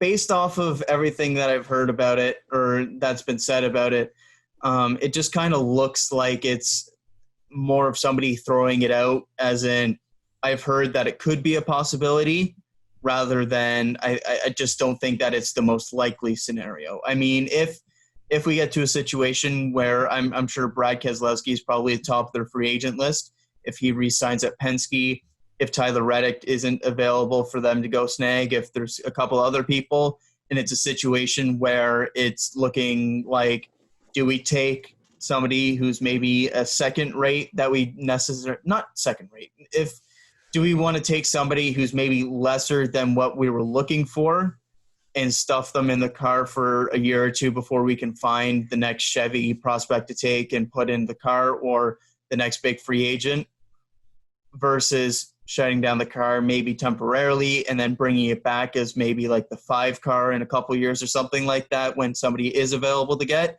Maybe there's something like that, but I think that it's a very, very small chance of happening. I think that they do end up snagging somebody in free agency, whether it's a big name, proven talent like Brad Keselowski, or whether it's them getting somebody like Tyler Reddick and bringing him over from RCR, something along those lines. I think that's much more likely than them shutting down that 48 car. I just don't see it happening.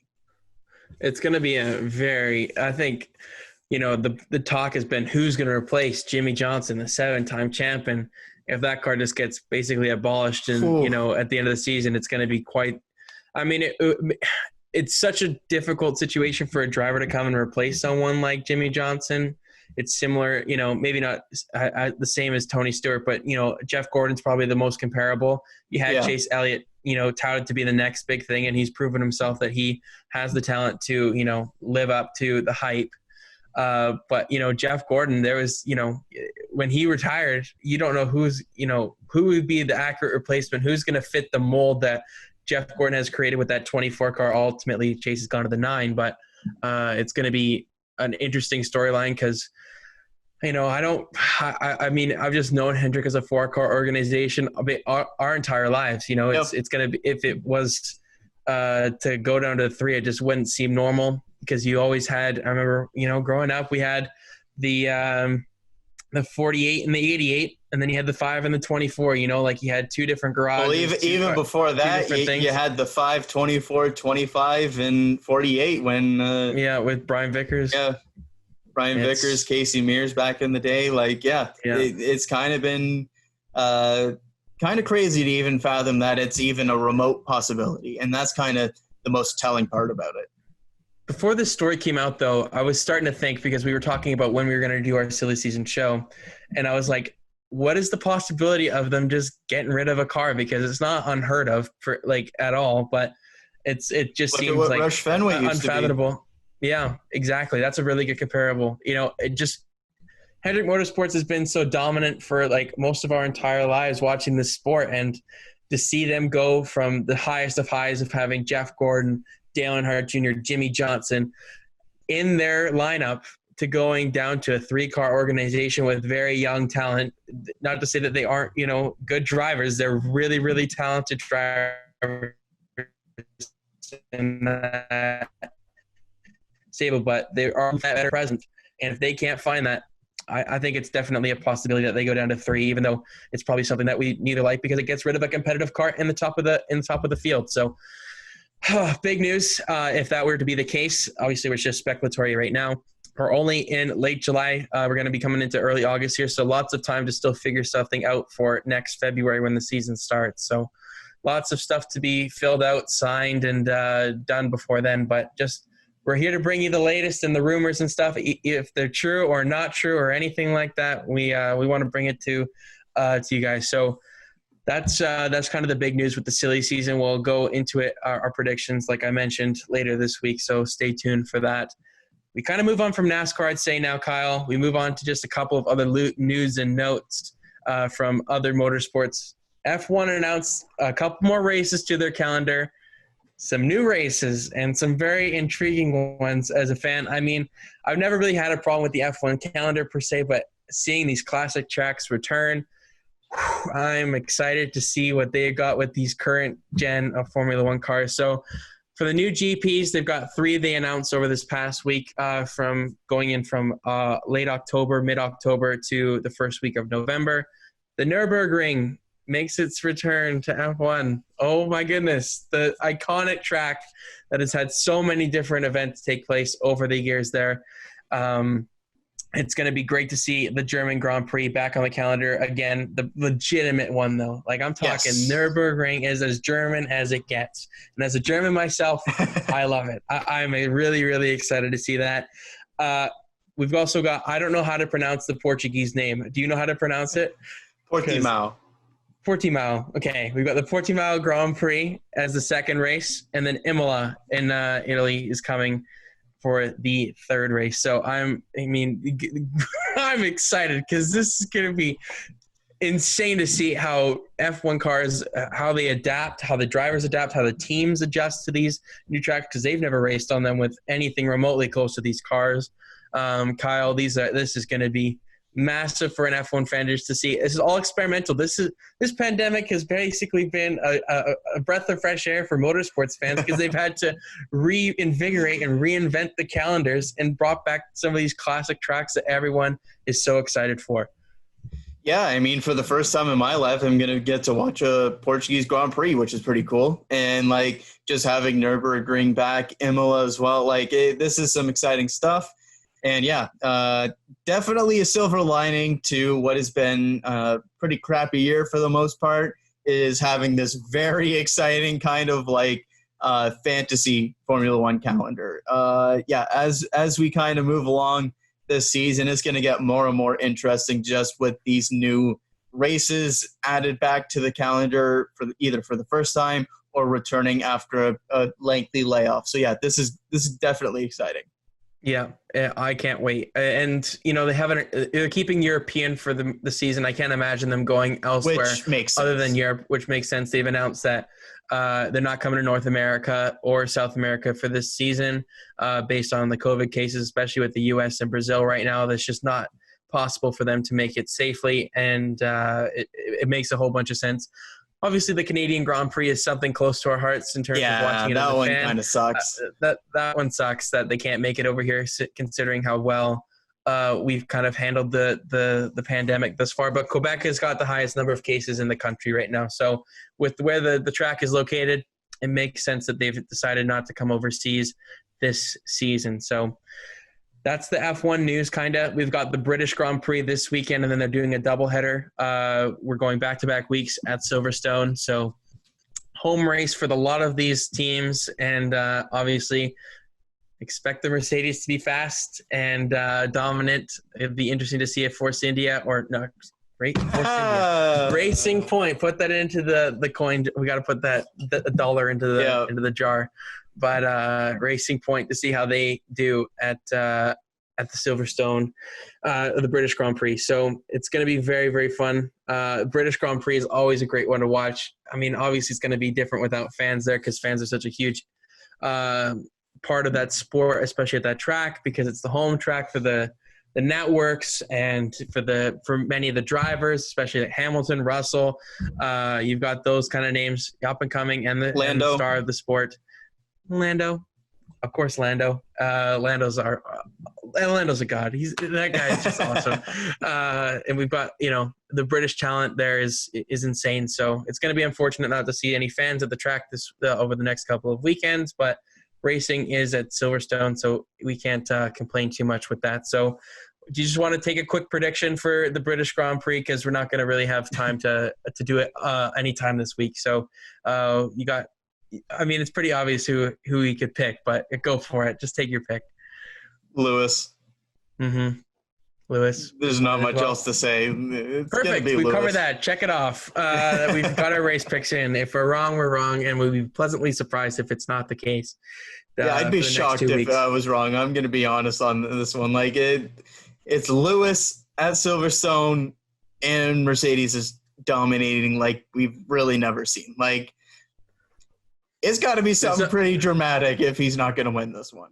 Give me a tsunami across the track and see what happens. But it's Britain. You never know. That's the only thing that could probably stop Hamilton. So Going to be interesting to see. I'm excited just to see the midfield battle more than anything this weekend because it's just going to be exciting. Everybody's really compact there. McLaren, Renault, Ferrari, even Red Bull. McLaren home race.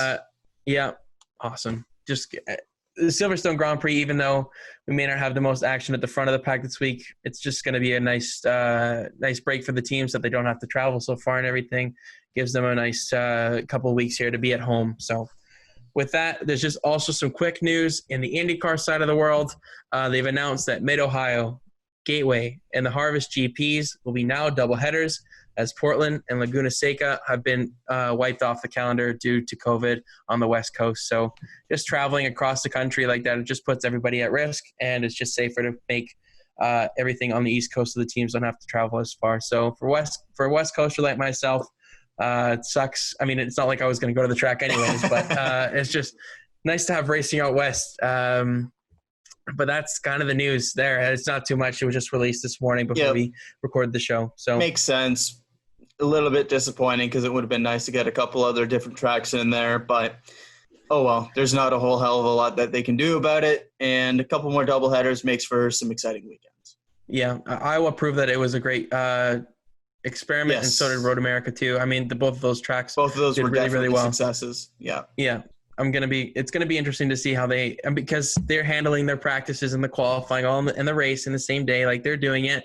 I don't know why NASCAR, we just got that news last week, they can't have practice or qualifying for the rest of the season. So obviously IndyCar's got that kind of unlocked, and it's been very impressive to watch them do it on a regular basis. So with that, Kyle, I don't really have anything else. I don't know if anything's broken on Twitter since we started the show. I haven't seen anything. Perfect. We got through a show without anything breaking. So we'll probably have to stop recording here. Something will break. But with that kind of concludes this week's episode of The Green Flag. We'll be back later this week with the silly season prediction for the NASCAR Cup Series and even some of the lower series if there's any young prospects, a movement that we can expect. So stay tuned for that. It's going to be a good one. It's going to be a fun one. And we're excited for another week of racing here. All three series back in action. It's going to be a lot of fun. And thank you guys so much for watching or listening. We really appreciate it. Make sure to go watch our clips on our Instagram at The Green Flag and some of the stuff we put up on there. It's been really fun to get that going. Josh Balicki, thank you so much for liking once again. Appreciate it. Also, happy birthday to Matt DiBenedetto before we sign off. Hey. That guy, he deserves a birthday wish. Hopefully that'll give him some good luck for both of our fantasy lineups this upcoming week at New Hampshire Motor Speedway. So with that, I've been Lukas Wacker. He's been Kyle Cushman. Signing off for now. We will talk to you later this week.